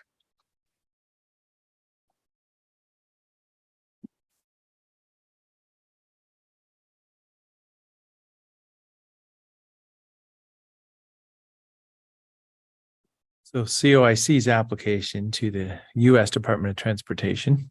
Correct. And it sounds like COIC is hoping that all letters that are going to be submitted will be submitted by Monday. And so we received this and attempted to turn it pretty quickly for the board's consideration, but are happy to track down any additional information that may be helpful for you as you consider this. Well, so Yeah, I just think the number of visitors is really impactful. Okay. but I'm supportive of a letter, even if it slightly changes. I mean, it's it'd be a good project to look at, definitely. And we were just talking about, ingress, egress for anything. So this is kind of an important topic. Yeah, I'm totally happy with this letter as drafted. We could add visitation numbers as necessary. Okay. I suspect whoever's reviewing the letters of support is only going to look at who they're from and not actually going to read the Well, substance of it. I think that we can track down visitor information and make that addition. Is there any other changes that the board would like to see to the initial draft that was prepared? You could just use a teenier font and you could get it all on one page. Say use a bigger font so you can read it. Okay. All right.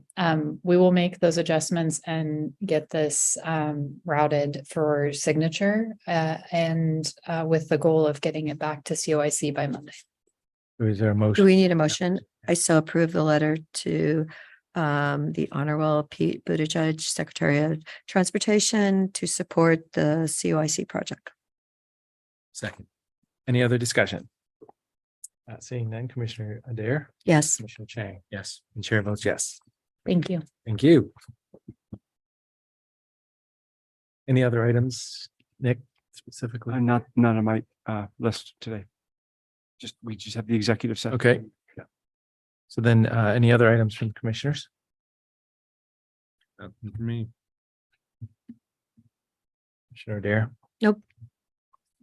See, I was able to join lunch today. It was a San Francisco Federal Reserve Bank staff person, but it was a good roundtable with workforce, Chamber of Commerce, AGCO, Central Oregon Health Council lady was there, the director lady. Carmen. Yep. Madrid. So it was just and nobody had really done this before. I don't know. She'd just come to town asking, but it's really input to the next time that the Fed meets. And he said, this is going to be an open meeting. So that this is good for Robert to hear or whatever, an open meeting where they don't come in with predetermined, yes, we're going to raise rates or not right now. So that's what I picked up today. That's the kind of environment we're in. They don't know if they're going to raise rates or not. And they kind of need to leave it open for a little while, right till they get to the next meeting. And it's sometimes in September. But we were able to feedback, our employment and economic thoughts during the lunch today. Yes. Yeah. The people on the news this morning were saying a recession in the fourth quarter. I was like, okay. I know And they then, said things are slowing down. Yeah, prayers go out to Lahaina, the island of Maui. I think there was multiple fires, but I got a photo and it looks like there's a huge area that burned and it was all structures, residences and buildings. So it's not a good situation. Okay, anything else for this regular meeting? Seeing none, we'll go to an executive session under ORS 1926602E, real property negotiation.